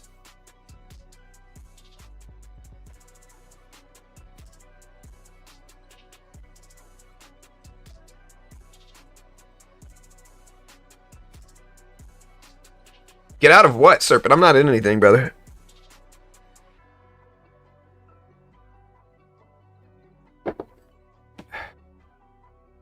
I will join when I get home from skiing. I'm not in anything right now, dude. I'm looking to short if it gets up to here, is what I've been waiting for all morning. I wanted here. It got to here. So I just barely missed this, to be honest. Just barely. Just barely.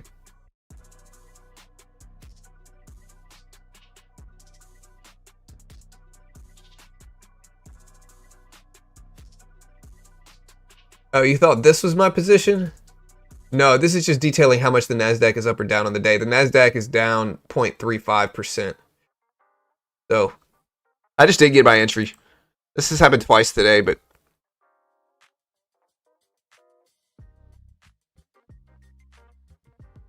Yeah. NASDAQ looking bad. Yeah, I wanted to short. I think I just missed it, though. It's okay.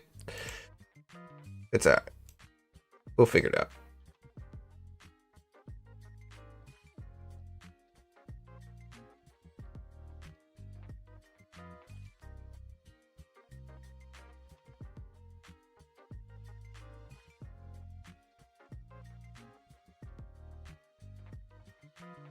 The Bears. Yeah, I mean, honestly, we've been kind of flat here. We have this range, and I think this range is what most people are watching now. We will watch for this range at the opening bell. But this is the range I'm looking at here. And so we'll see if we hold in this range, but that's the sideways range I'm watching.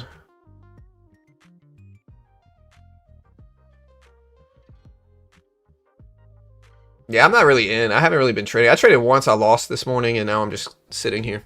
Waiting for the opening bell, probably. Unless we have some big breakout at this range, but if we do, it could be news related as well, so...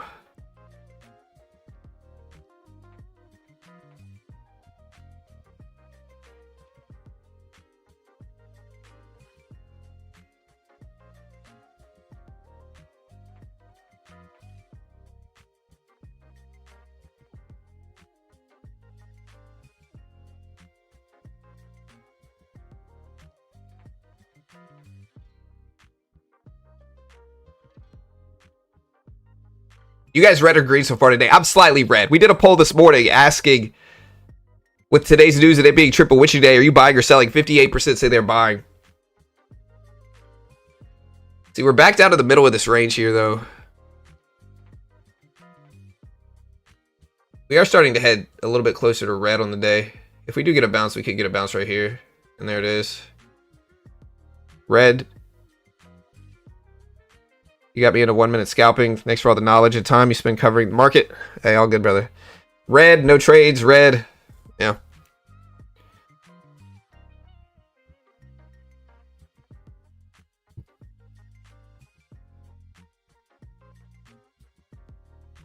Candlestick behavior is really all you need to learn, in my opinion, and have knowledge of market sentiment. I don't necessarily agree with that, friend. I just don't. The reason why is because, look, okay, so a good candlestick, if we're looking for like an upward move here, you know, a lot of people are going to say like a candlestick, like a hammer candle, you know, or like a candle with a big wick is going to be, you know, the best move. Like a bullish hammer is like this, if the candle looks like this. You know, like that's a bullish hammer candle or something like that. Get your mind out the gutter, guys. All right, get your mind out the gutter. That's a bullish hammer candle. But the problem is that this is incredibly short term. Incredibly short term. And so, like, you can make money from hammer candles and stuff like this, and they can work, but it's so short term, the variance is like crazy. You know, so like you could look at hammer candles and say, oh, it's time to buy. Honestly, one of the things I do short term is I scalp long wicks. So a lot of the time, for instance, most of the time, and again, I'll give you guys a breakdown of this because this is what I use. If we have a long candle wick down, like a big long candle wick showing a really big hammer candle, I'll actually short and look for the candle to fill some of this gap down, you know, on the next candle. You know, it's not a ton, but I'm just looking for like whatever this percentage is of this candle. So generally speaking, when you have a big down wick like this, the next candle might fill some of the gap. Sometimes this candle will retrace and fill some of this gap down in the long downward wick, which is kind of the opposite of conventional thinking with candlesticks. And so it's not that easy of like just sitting around waiting for a hammer candle to form and just like randomly buying this up. That just doesn't work a lot of the time. In fact, a lot of the time we're going to fill the gap down here. You know, like we're going to fill the gap down either on that candle specifically or the next one. So, yeah, and like, look, you can get good hammer candles. You can use candlesticks, and they can work. But it's definitely not perfect science, I guess is the point.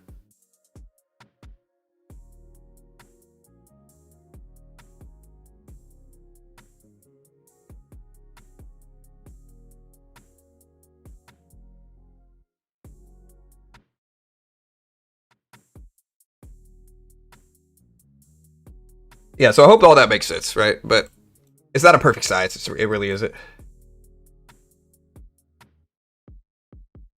Yeah, I see a lot of people saying I do the same thing. I've seen that a lot as well. Yeah, for sure. If it's a really big candle wick, a lot of the time that thing's getting filled on the opposing side. It's not perfect though. You know, you do get follow throughs here. You know, like here's a good example. Like, look, here's a big long upside candle right here. Like, look, here's an inverse hammer right here. What do you see on the inverse hammer is you see immediately following this big long up wick. What do you get? You get a fill of that on the upside. And so you gotta, like, you could use candlesticks, but you also have to use it with other stuff as well, right? Use it with volume profile, use it with patterns specifically, use it for base entries, but manage it and look at other patterns to confirm it. Like, most of technical trading needs to be a combination of different things. So most of technical trading needs to be multiple different signals on the chart technically playing out at the same time. And so I hope that makes sense.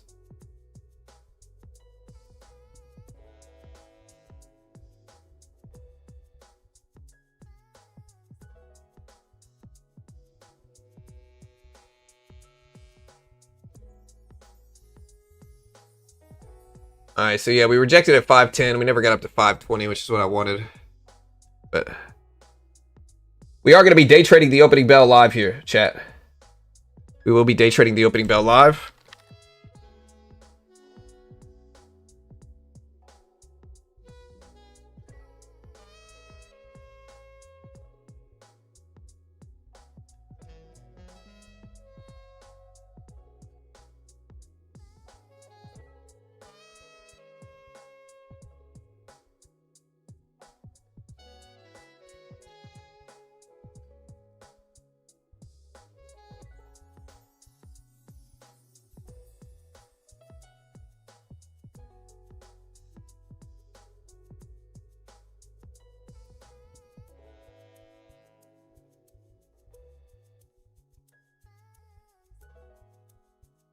After yesterday's bad news, we didn't drop. So I think after a morning dip, we rally up today.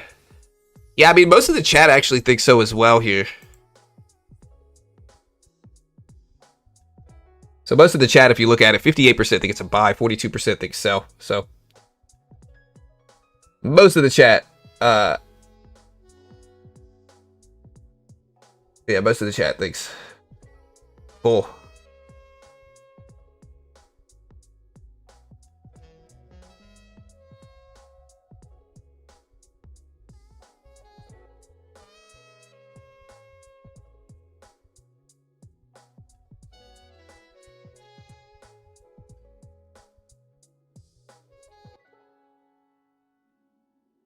Yeah, I mean, especially technicals. I see somebody say nothing is a perfect science. That's absolutely true. Nothing works 100% of the time. There's always... I go back to poker. I'm a big poker player. Right, I love poker. There's variance. You might lose with kings. You might lose with aces. You know, you might win with 6-7 offsuit. Oh, did I just say the forbidden word? I did. You might lose with 7-8 offsuit. Or you might win with 7-8 offsuit and beat kings or queens or aces or jacks. So there's variance. You know, it's not perfect science. In general, if you do the right things, you take plus EV situations and you capitalize on plus EV situations, over time, you'll make money, even if you lose shorter term, right? Doing the right things. So that's very similar to trading. You might take an A+ setup and lose. You might do everything right and still lose. You might do everything wrong and still win. But if you're making the right decisions long term, spread out over longer periods of time, you know, you should make money. But the more you zoom out, the more likely you are to make money if you're making good decisions. So you can go on down streaks, green streaks. You know, it's just the nature of the game. Also, guys, if you have not already, check out Lucid. Lucid is really nice. If we're talking about funded account programs, Lucid has a direct to funding option, which I think is really powerful and useful here. You can use my coupon code BT if you want to help support the channel. But Lucid has paid $60 million out to traders. 50,000 plus traders use it. Average payout time is 15 minutes. You can pass an eval very quickly. Some of the most relaxed rules in the game on Lucid. And you can go direct to funded if you want. They have a ton of different options, 25,000 evals, 150,000 evals, or you can go Lucid direct and go direct to funded with any of these options. Really, really useful. Most day traders lose money. And so if you fund your own account thousands of dollars, again, you're probably going to lose money. And so I'll put this link up. Instead, you can try this. They give you a demo. They test your skill with it. Again, the base one's 25K. You got to make 1250 in profit without losing 1,000. And so a reasonable ratio there. Some of the most relaxed rules in the trading game. And it's just a better way to learn. Most day traders are going to lose. So it's just a better way to learn. I'll put the link up if you want to help support us. I appreciate the love. And yeah, check it out. Great way. They're an affiliate of mine. I'm biased. I get paid by them. So I don't even claim to be a good trader. I always tell people the truth, which is that most day traders lose money. And this is a great way to limit your risk when most day traders lose. So again, if you want to check them out, use coupon code BT. You can also use my coupon code BT for Apex. And yeah, here's the link. I'll pin it to the top of the chat if you want to help support the channel. But we're going to get ready to day trade the open. I'm still waiting for my setup here, but the NASDAQ is so choppy ahead. One of the good things that we have here, though, is we do have a range that I can probably look at in terms of day trading. So we do have a range that I could probably look at here.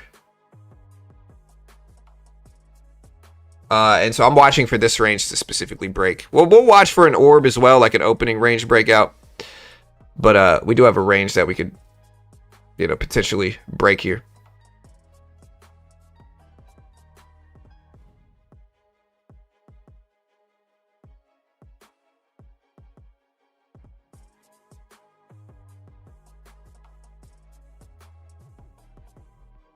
Yeah.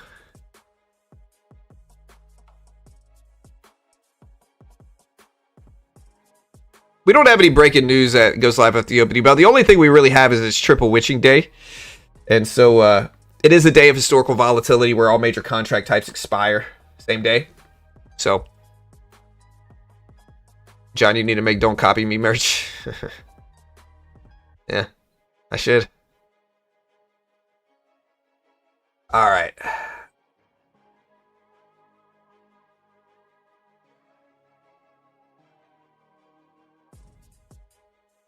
Ooh, do I have a black eye here, guys? Do y'all see that? I can't tell if it is or not. I've been sick, so I haven't really been going to jujitsu, but maybe that is. So I built this cool layout for I did build this cool layout. Let me know what you guys think. So this is a pretty cool layout for actual day trading. So we'll pull this up. Look at it. Let me know what you guys think of this. You can see my P&L on the left side. Here we go. We're getting close here. I'm still looking at 510s, 520s. For a potential short. But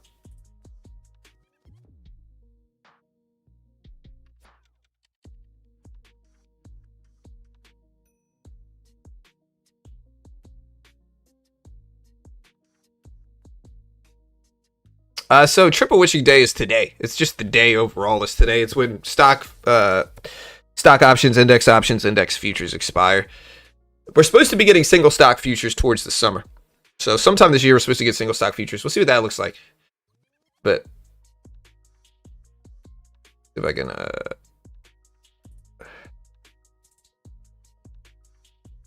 move this over a little bit. And yeah, you can see my P&L here right below me.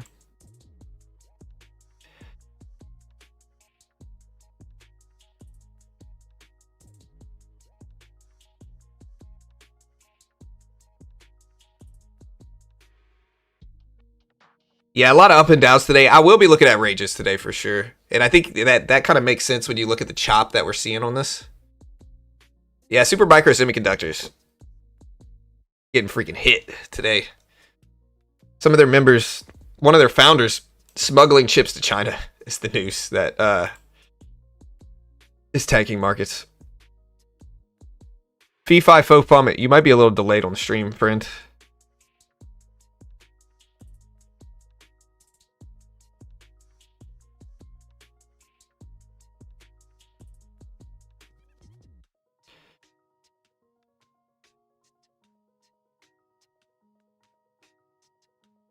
Starting to creep up some here.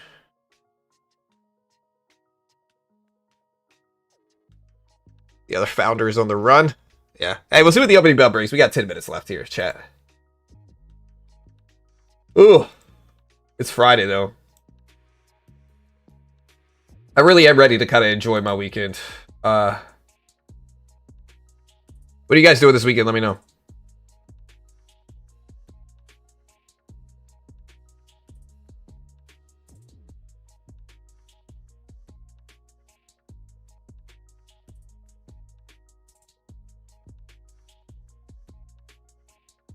I prefer the look when the grid is off.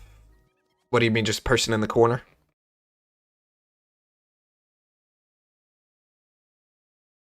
In the breweries, starting a business. Hey, good luck, friend.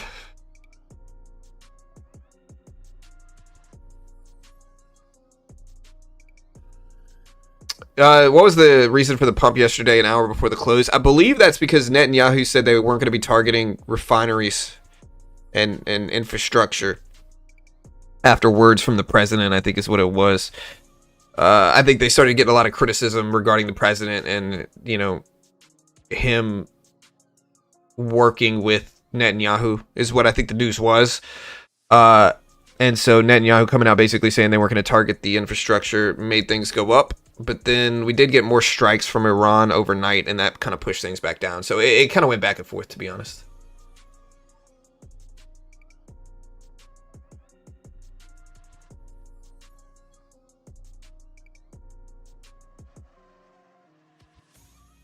Yeah, the Bank of England paused rates, had hawkish outlook and fears of inflation. That's a lot. We got from most central banks. We got a lot of fears like that from most central banks yesterday. So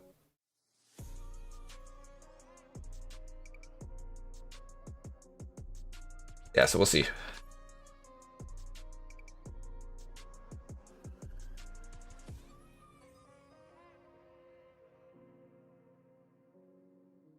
Still in a very sideways range here, to be honest. Not doing anything really easy.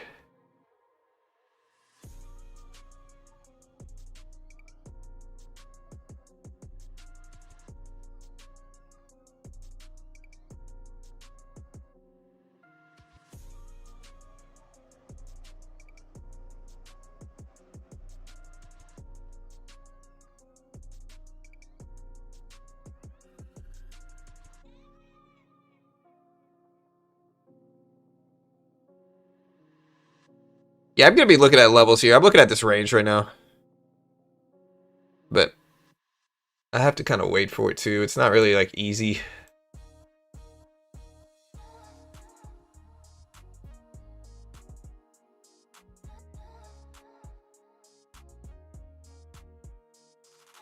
Yeah, I'm going to try to put my watch list up in the corner, bottom left.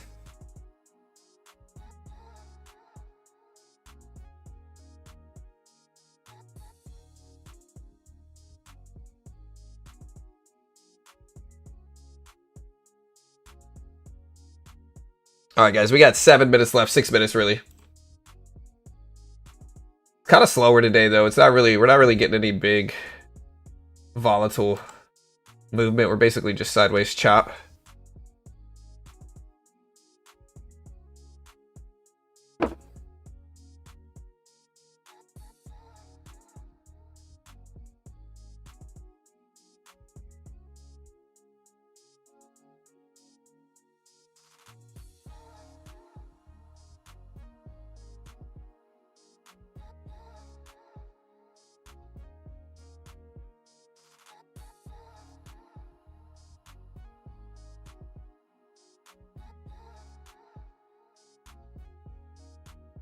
Yeah, again, it's looking like more and more likely that to secure the straight, we're gonna have to put boots on the ground. I mean, I think that scared a lot of people.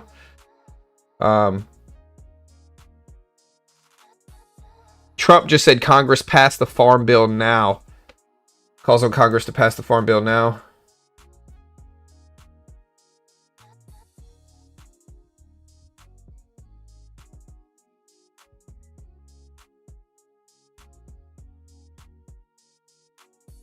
Shell confirms no damage to Qatar Energy in 4 LNG train.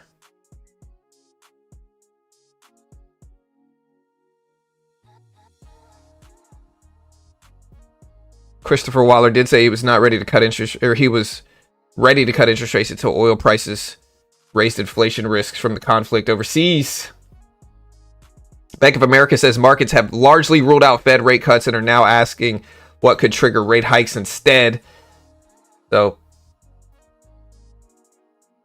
look at the NASDAQ push up here on the market on open, right at that 15 level that I was considering shorting. It's too close to the opening bell now, though. So, I don't know if I'm necessarily going to take anything here. But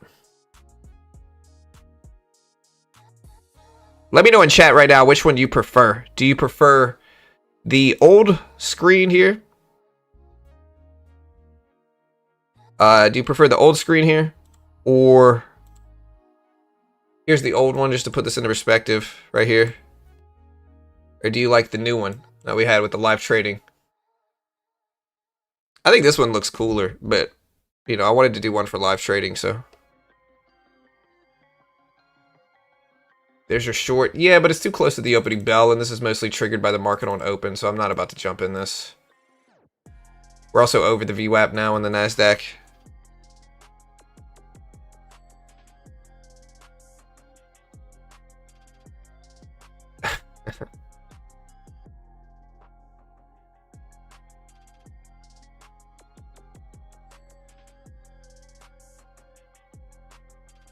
Yeah, I'm looking at everybody, bro. We're so split down the middle with this, dude. We got so many different splits. We got a lot of people saying old one's better. A lot of people saying the new one's better. Old, live, old, new, old, new, new, old.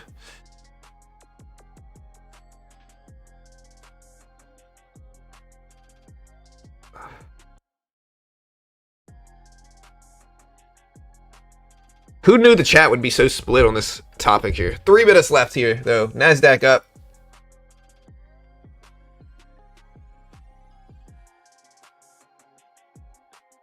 Should we do a poll here? I don't know. I think I'm just going to leave my poll going live. 57% think today's a buy. 43% think today's a sell. So this is not the new one. The one that you see on right now is the older charts. So this is the new one. Or no, this is the older one. The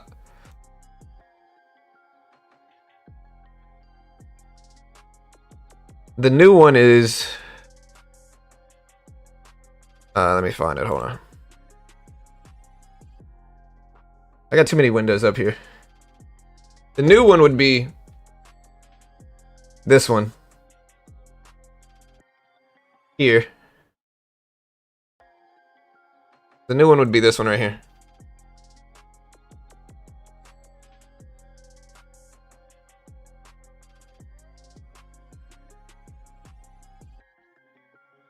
Nasdaq's still jumping up. Again, I'm not really going to short this. We're too close to the opening bell in about 2 minutes. A minute and a half.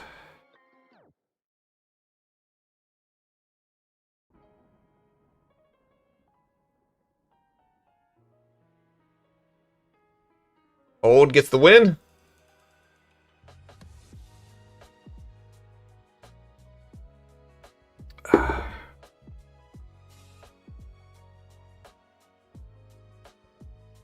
All right, guys, here we go. 1 minute. 1 minute.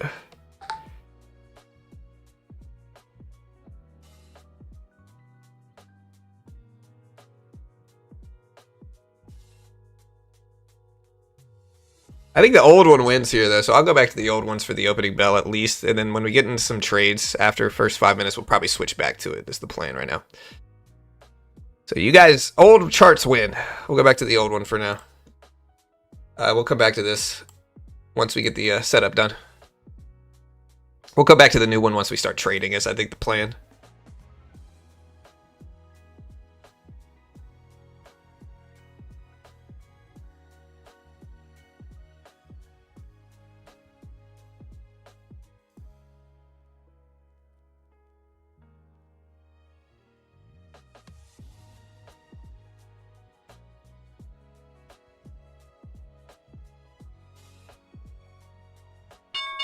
All right, there's the opening bell, guys. If that is delayed, hit the live button next to the play button. Nasdaq is falling down so far since the opening bell here. I'm looking at Alphabet. Alphabet stock is dropping right now at the opening bell. We do have Nvidia stock falling at the opening bell. Look at Nvidia here. Nvidia down to 177s as I speak here. Nvidia 177s. We have Apple up a little bit since the opening bell. Meta down. Alphabet starting to rebound back up. Supermicro semiconductors was one of the big stories of the day. I'm wondering if this volatility is going to get unlocked at the opening bell on the downside as well here. The VIX itself at 2470s. But look at Nvidia fall at the opening bell here. Maybe from this the news about Supermicro, but Nvidia down to 176s as of now. 176s for Nvidia, continuing to fall. The Nasdaq is not reacting well to the opening bell. Here's the Nasdaq here, down to 24.4s, under 24.500s. The S&P is doing a similar thing here. It is down to 66.30. So this is just the opening bell. We could certainly go the other way. Nike's actually pushing up a little bit. Amazon down. Microsoft down. Oracle down. Nvidia dragging things down for sure, yeah. Here's the S&P. Nvidia at 177.20s here.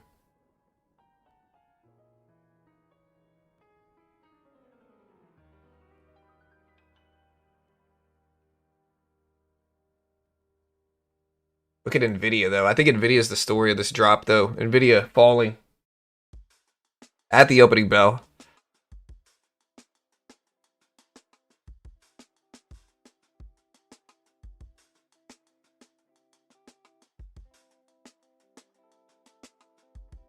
Yeah. It's a small move so far. I mean, it's not the biggest drop we've ever seen. We'll see if it retraces back up. You know, there is pressure growing on UK Prime Minister Starmer, according to reports, to drop the EU red lines, according to Financial Times. Some senior Labour figures want the party to drop promises not to rejoin customs union or single market. We'll see if the Nasdaq or the S&P gets some strength here.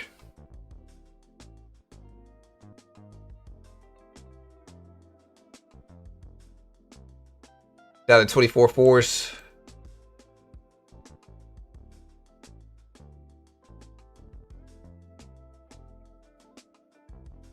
Yeah, so you can see here the moves of the day, and you can see how much the NASDAQ is down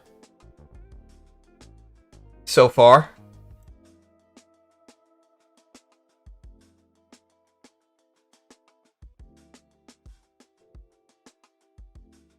Yeah, you can see how much the NASDAQ is down so far.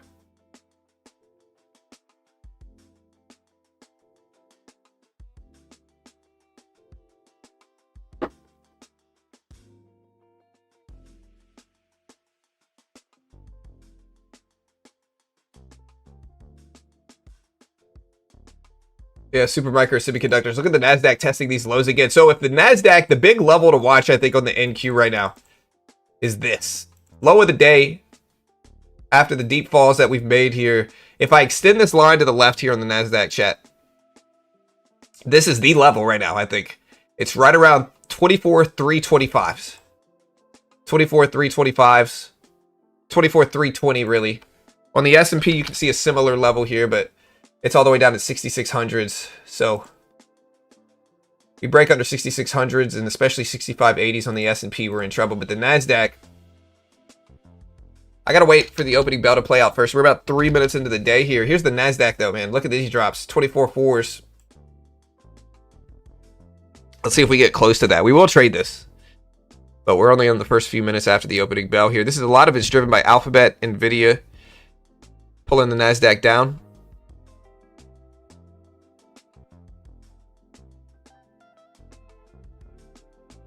But this is the level in the NASDAQ right here. 24,320s really is what it is. That's the level everybody in technicals are watching on the NASDAQ, close to the opening bell. It's the low of the last, little bit. So again, 24,320 roughly on the NASDAQ.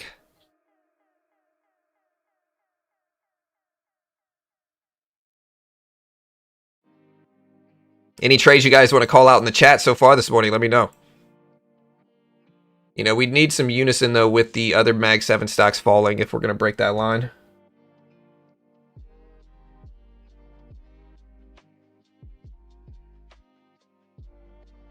$24,385s. We had a red open here, guys. But remember, it is triple witching day, and a lot of people expect us to have choppiness today. So a lot of people expect us to get chopped.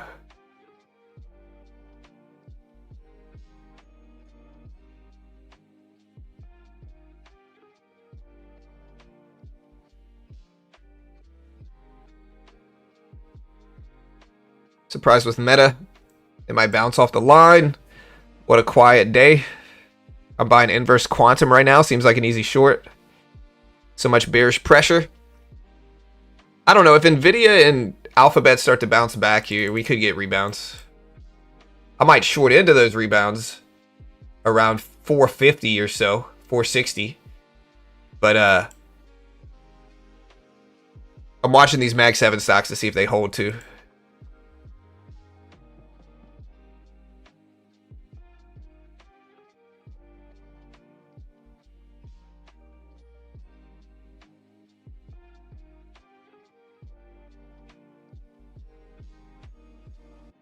Why does triple witching day affect stock markets? Because it's all the major contract types, including indexes, single stock options, index futures. You know, they're all correlated.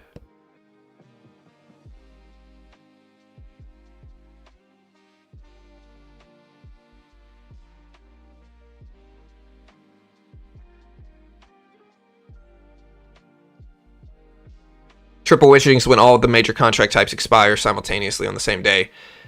Index options, index futures, stock options, all expire. All right, so Alphabet is rebounding back up. It's at 303s right now. Again, here is one of the big stocks that's dropping at the opening bell. Alphabet, it's at 303s. It's back up some. Here's Nvidia. Very similar move for Nvidia here, back up to 177s.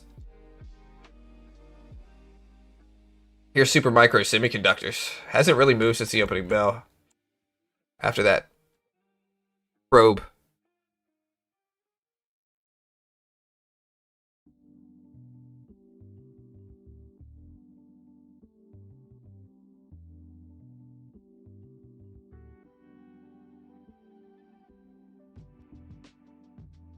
All right, we're at 22s here on the super micros. Nvidia's fading back down. Alphabet's holding a little bit better, but here's the NASDAQ. 400s could support the NASDAQ here if it holds, you know, but it's looking weak. I just don't trust it enough yet for anything here. I gotta wait a little while, guys. First move is the wrong move today. I don't know. I think the closer we get to this area here, you know, the more downward pressure we might get, if that makes sense, just because we're getting really close to this big level here. This is a big level right here. If you look back on a longer term chart, right? Look, here's a 10-day chart. This level was held multiple times. So if we cleanly break under this and hold, the likelihood that we're going to start going down to test 24,000 goes up substantially, I think. Does that make sense? Right? So if we break under this big confirmed level here on the chart, you know, the likelihood that we break even more significant lows here at 24,000 on the NASDAQ goes up. But we'd have to clean break this. And yeah, so that's kind of what I'm watching now. We're under 24 fours.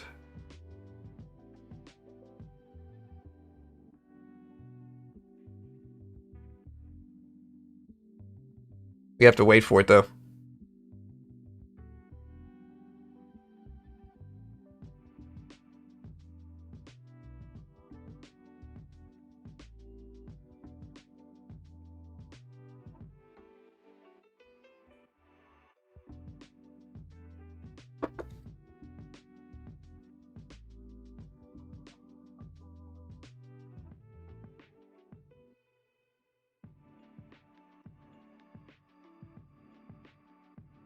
We're just sideways here, though.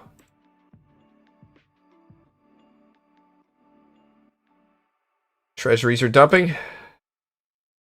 Are they really?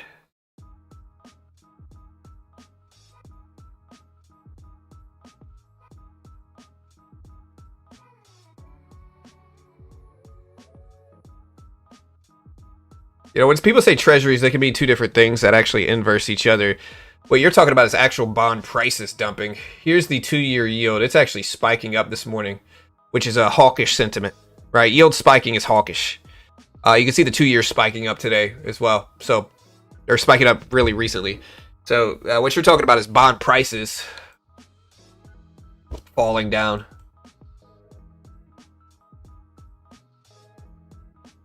The NASDAQ just jumped up here a little bit.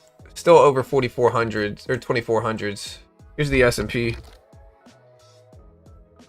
So it's mostly driven by Nvidia rebounding up. Nvidia's at 177.50s. 10-year over 4.3%, yeah.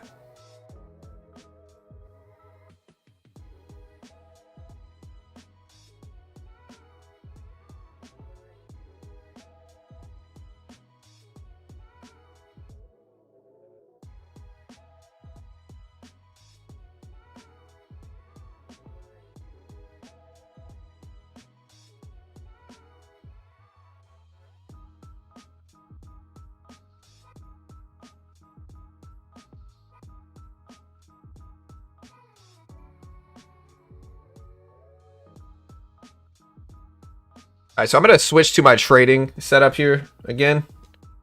So yeah, just give me a second. I'm gonna switch to my trading setup, I think.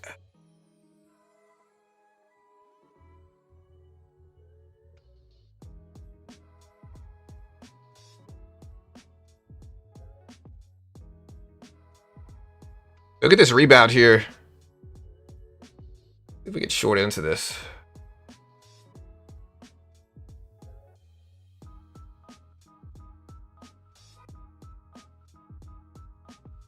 Definitely shorted into it. That's worked so far here, but need to add a little bit more size to this.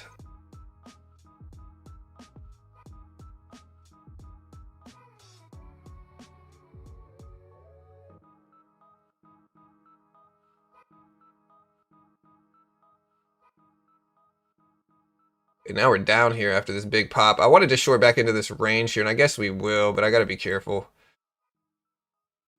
if we start coming back down.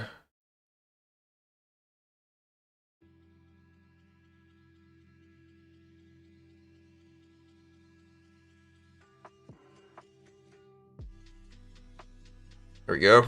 Yes, sir. I'll take half off there immediately. We got 4 contracts left. I'll take another 3. So we've sold half of our position already. I'd love a rejection here.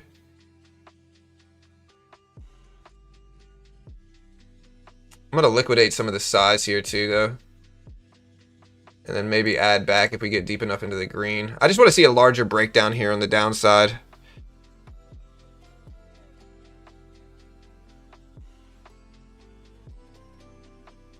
But if we have to get out flat, that's fine.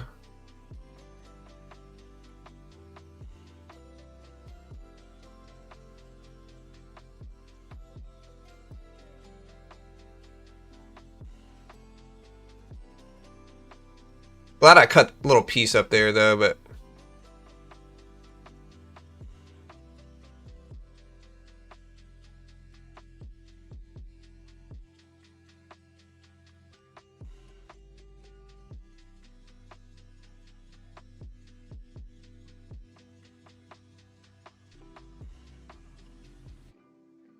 Man, the swings at the opening bell are kind of substantial here. We have 2 contracts left. I'm not going to add any more. I'll wait until we go green and then add to it then.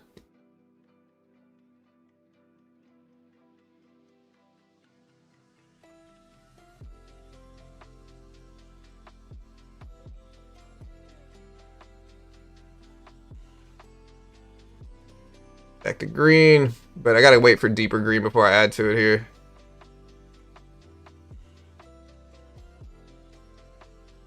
I'm hoping the bottom of this range can reject it, but if not, it's a small position now.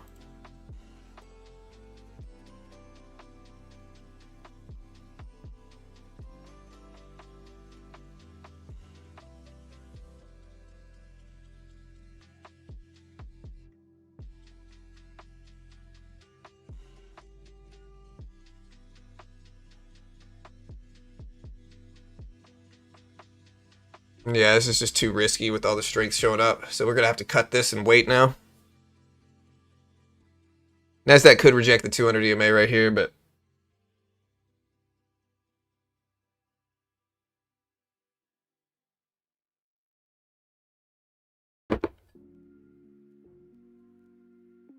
Yeah, again, it's quad wishing day, guys, so we could have whippy action here. Triple wishing day. What's the ES doing?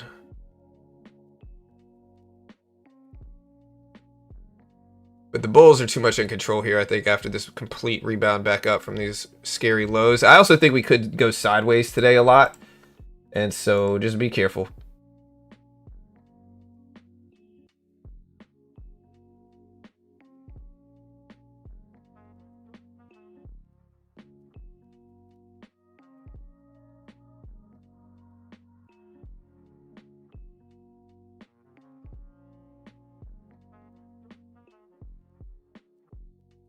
I don't know if there's anything causing this rebound. I just think... so the president did say without the U.S., NATO is a paper tiger. They complain about the high oil prices but don't want to help the Strait of Hormuz. He said that 2 minutes ago.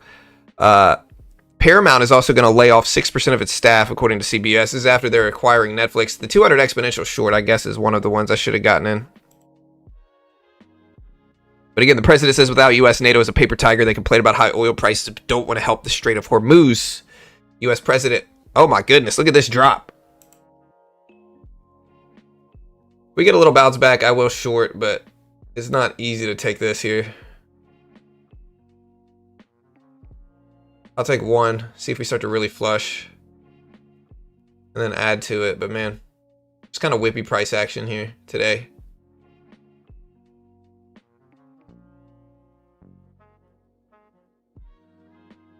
We'll short back into this.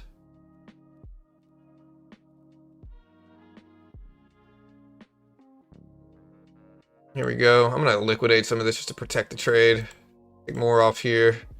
Add back to it if it starts to break down more. All this close to break even. See if we start breaking under that big level.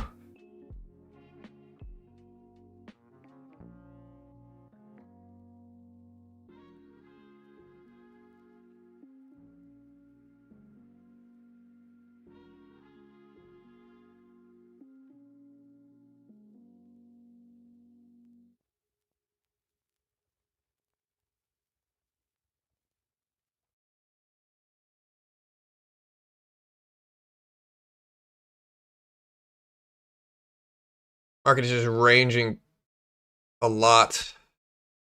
See if we fall it back down though.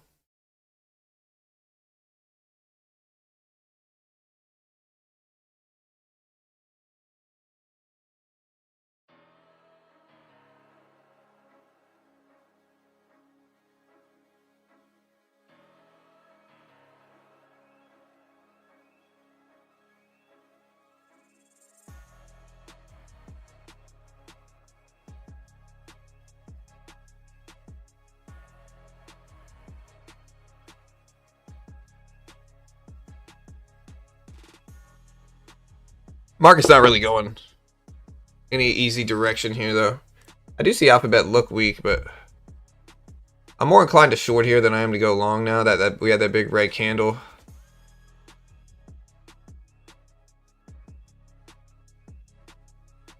Trump says NATO helping with Hormuz would be so easy with little risks.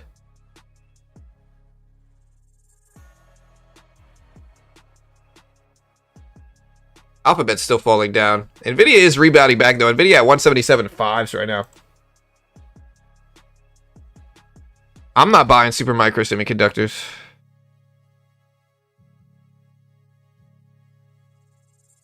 Yeah, I'm not buying SMCI right now. Supermicro semiconductors. I've always thought it was risky, but I think it's especially risky right now.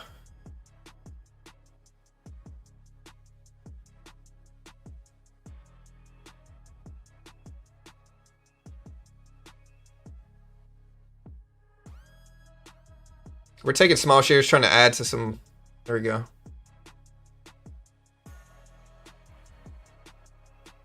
There we go.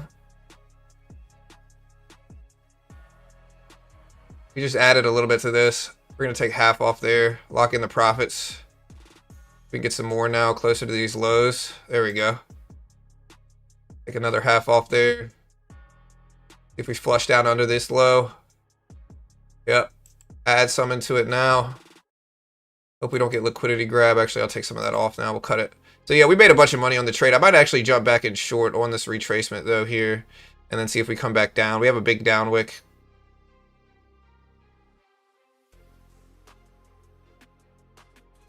There we go.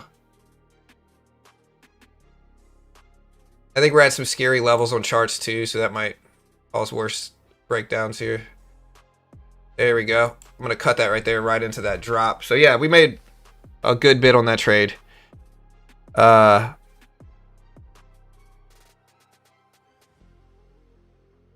look at the red show up here in markets here, guys.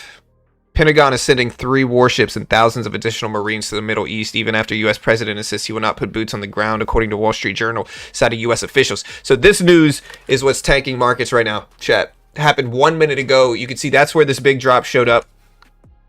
I got really lucky. But look, this is the news. I just put it up in chat right now that's causing this big drop in markets. That is the news. Tanking markets right now.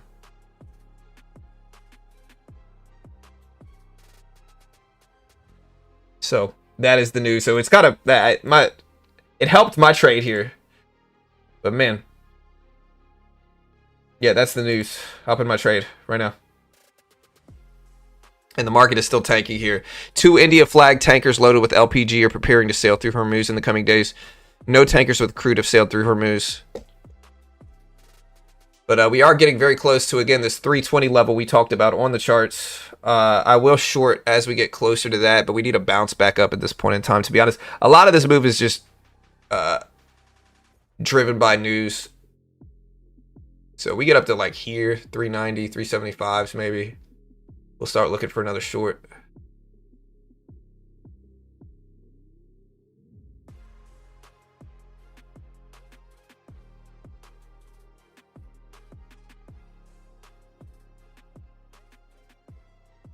Yeah, but that's the news. Again, we're probably going to start seeing troops on the ground.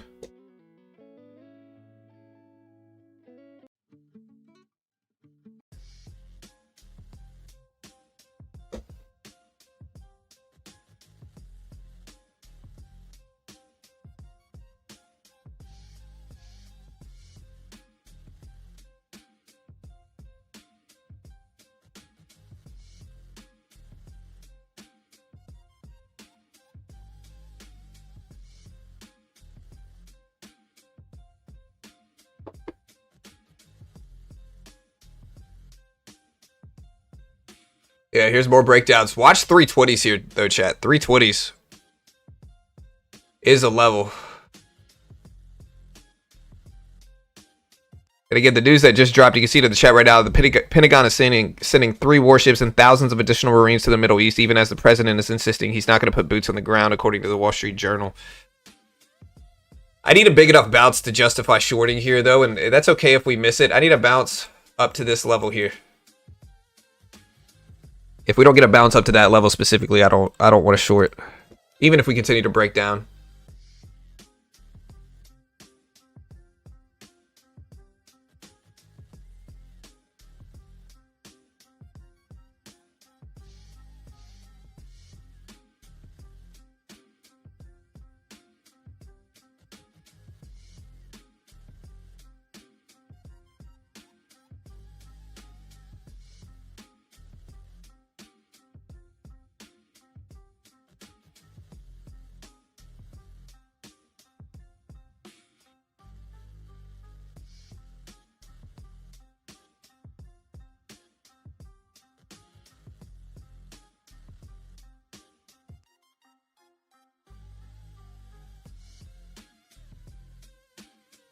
All right, here's the rebound back up. Let's see if we catch a short. I'm looking at 375 right now as my level here, 375. I'm going to try to catch it. I'm going to try. We'll see if we get it. There's 370s. You know what? I'm going to start it here just in case, and then we'll take the risk.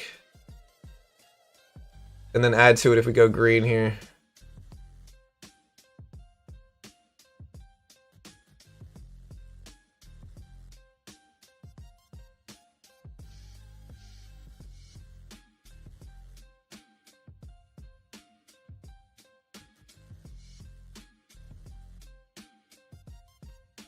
Well, didn't really get the move we wanted here, but that's okay.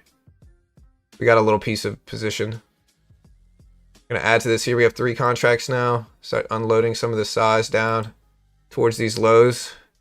And then we'll add to this one if it goes in my favor here. But that trade worked very well.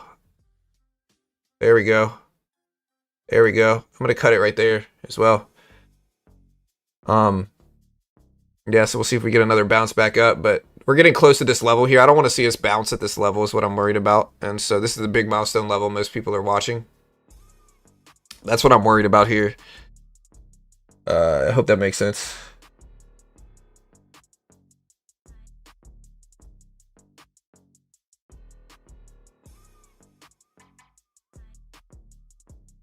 Again, if you want to check out Lucid, they do have a direct to funding option. I am trading on a Lucid funded account. Most day traders are going to lose money, guys. I try to be real with people about this because a lot of people act like it's so easy. If you just buy their course or mentorship, you'll make money. Most likely you're going to lose for a while before you win. And the best way to learn is through these funded account programs, to be honest, if you're trying to day trade futures at least.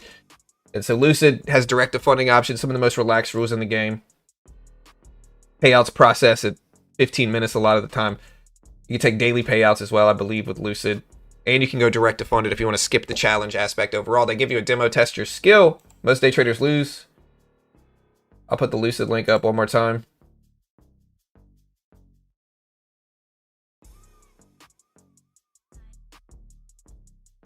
They are an affiliate of mine. I'm biased. I get paid by them, so I'm biased. But use coupon code BT. Here's us testing that 24,300s level. We talked about this level all day. 24,320 is the level here. We are at this level now. This is the reason I got out of my short is because I'm worried we're going to bounce right here. We just cracked it, but it's not enough. Like, I'm worried we're going to retrace and rebound back up to like here at 360s. That's what I'm worried about.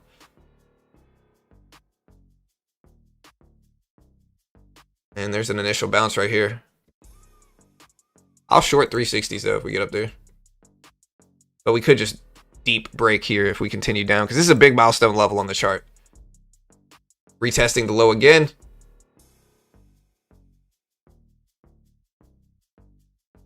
Yeah, we're at the low again. There's also 300s that could act as support if we continue to break down. But maybe I should have held my short. I'm too worried about a liquidity grab under this level, like boom, boop, you know. I'm not a big fan of shorting lows of the days, but I think today's momentum is a little different. It's news driven, fear driven.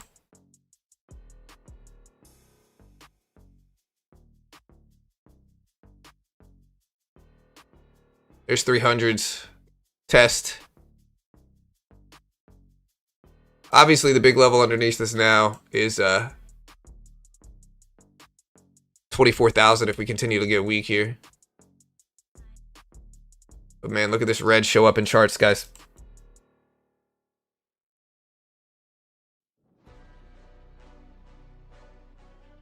Yeah, so the Pentagon is sending 3 warships and thousands of Marines to the Middle East. Roughly 2,200 to 2,500 Marines from California's based USS Boxer Amphibious Ready Group and 11th Marine Expeditionary Unit are heading to the U.S. Central Command, responsible for all American forces in the Middle East. So that is what's scaring people. Boots on the ground is scaring people.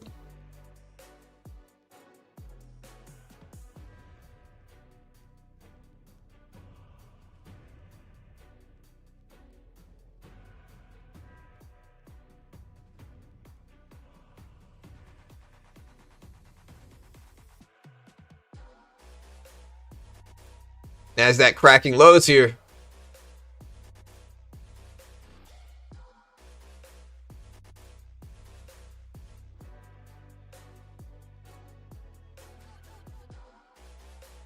It just means escalation. I'm sure oil is spiking up right now, right? Let me go back to my old screen here so we can check the price of oil. But look at NASDAQ just dumping down here. Still a long ways away from 25,000. But yeah, oil's back up again today. WTI crude almost to the previous highs up here.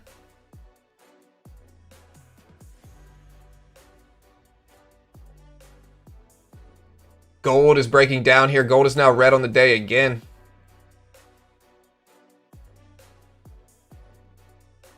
And again though, guys, look at this. NASDAQ still flushing down. Wow.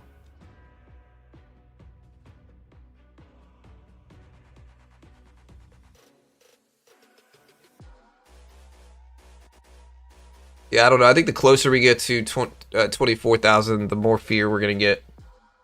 I told you guys, like, once we crack under this level here, that's when things really uptick in terms of fear. You know, this level right here.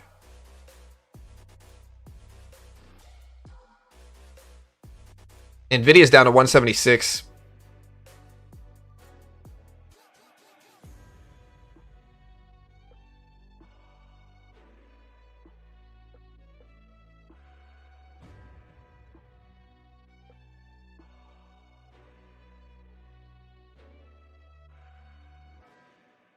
Still falling down. 275s right now. 270s, 260s.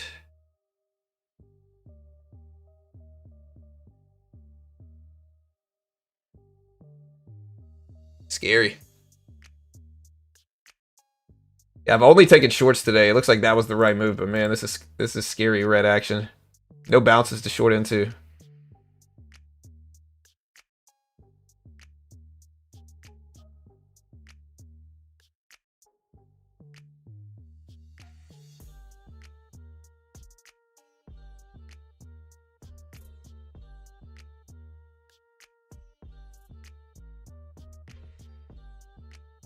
We've dropped a lot though.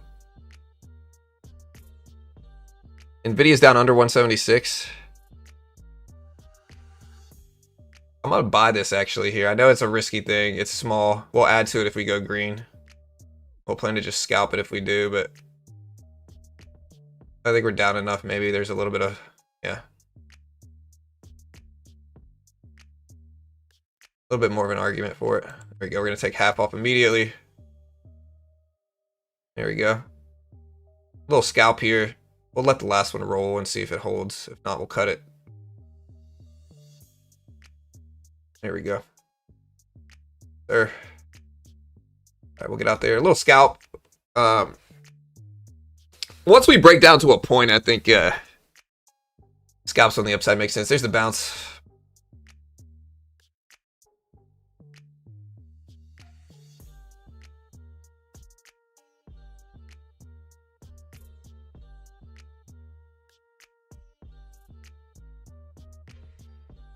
That's why I watch your show every day. As soon as you mention the news, I went SQ. Thank you. Easy. Hey, good luck. Be careful. You can't. I don't want you guys to copy me. I'm the top 3 least financial advice giving person out there. But you can use my news releases however you want to use them. You know. Again, you want to help appreciate me since I'm covering the news as soon as it happens. BT. Coupon code BT on Apex on Lucid. I appreciate it. Yields are elevated today. The 2-year yield is almost to 4%. You can see yields rise. This is hawkish sentiment.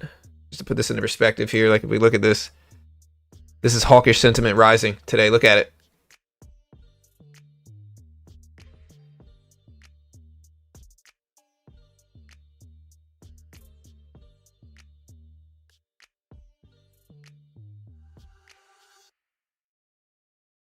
I made more life progress after I had children. Prom says, personal question, did you make more life progress after or before getting married? I made it after I had kids. Kids will get your mind right. NASDAQ push it up here. We're at 310s. Meaning like having kids will make you focus. Because you got to look after somebody else besides yourself. Should have held that long here, guys.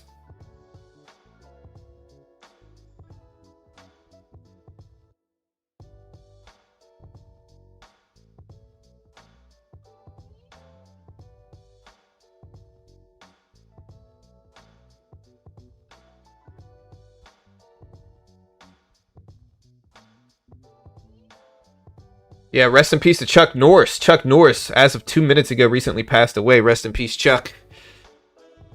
You know, very sad to hear. I grew up on Chuck Norris movies. You know, I used to be really into karate as a kid in the 90s. You know, Sidekicks, a favorite movie of mine. Rest in peace to Chuck Norris. Very sad, very sad.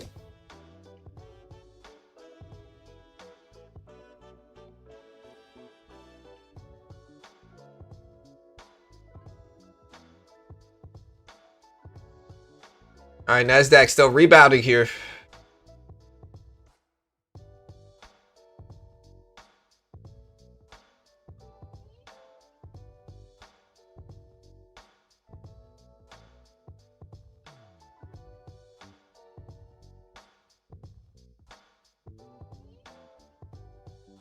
Am I interested in shorting now?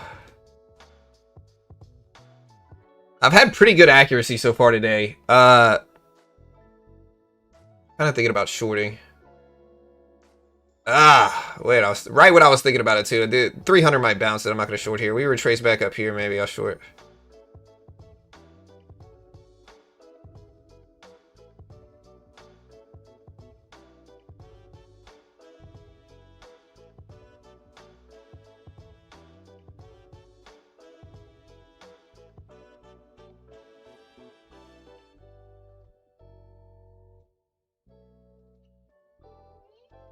I'll give it a second here. We're green. Don't you hate it when your entry acts as support here?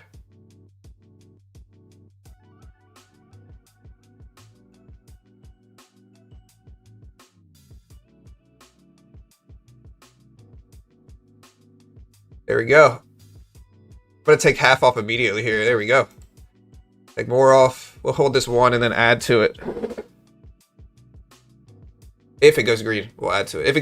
If we go green and the market pushes down, we'll add to it. We start to get any significant amount over my entry, we'll cut it. 325 is probably what I'm going to use, but there we go. We're green anyway. I'm going to cut it down here at about $300 and we're out. All right, guys. Catch the moves on both sides today. Easy money after the open. A bunch of different posts. Hollywood Reporter, Fox, Daily Beast, LAD Bible, and more just posted it. It was only about 5 minutes ago, but yeah. Rest in peace to Chuck. Variety posted it. Chuck Norris, actor and icon, Walker, Texas Ranger star, dies at 86 years old. Rest in peace, Chuck.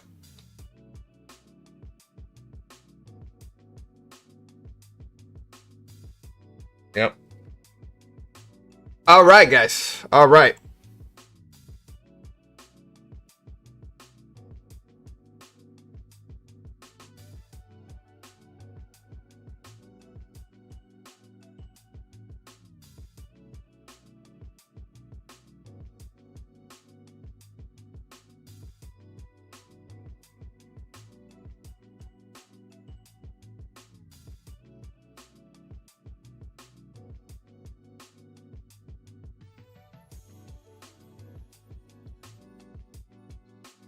I'm going to go ahead and close the stream down. But yeah, you guys have a great day. Again, if you want to help support the channel, check out Apex. Apex, guys, recently changed their rules here. So, Apex recently got a big update. NASDAQ just took another turn here. But Apex now offers end-of-day drawdown options, no payout denials, no MAE rule, no 5-1 reward scaling rule, built-in scaling, 50% consistency. Some of the cheapest accounts in the game, if you look at this, the base one you get here, if you use my coupon code BT, for beginner trading, you get $17.70 an account here. Very cheap. Most day traders are going to lose. And so I think this makes sense. Most day traders are going to lose. But of course, I'm biased. But if you want to show your love for me for posting the news as soon as it happens every day, you can check out Apex. Cheapest accounts in the game, really. You can get the end-of-day drawdown option, $26. The 50K one's $29. The 100K is $44. The 150K is $60. So again, very cheap accounts on Apex. I'll put that link up. And yeah, good luck for the rest of the day, guys. I hope you guys make some money here. Again, I'll put the link up for Apex here in the chat right now if you want to check it out before I get out of here.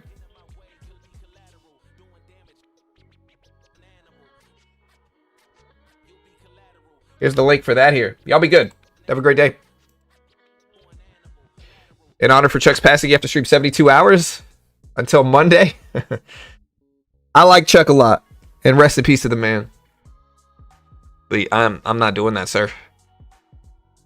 We'll see what happens next week, guys. Not a lot of big economic data next week, but again, y'all be careful. Have a great day.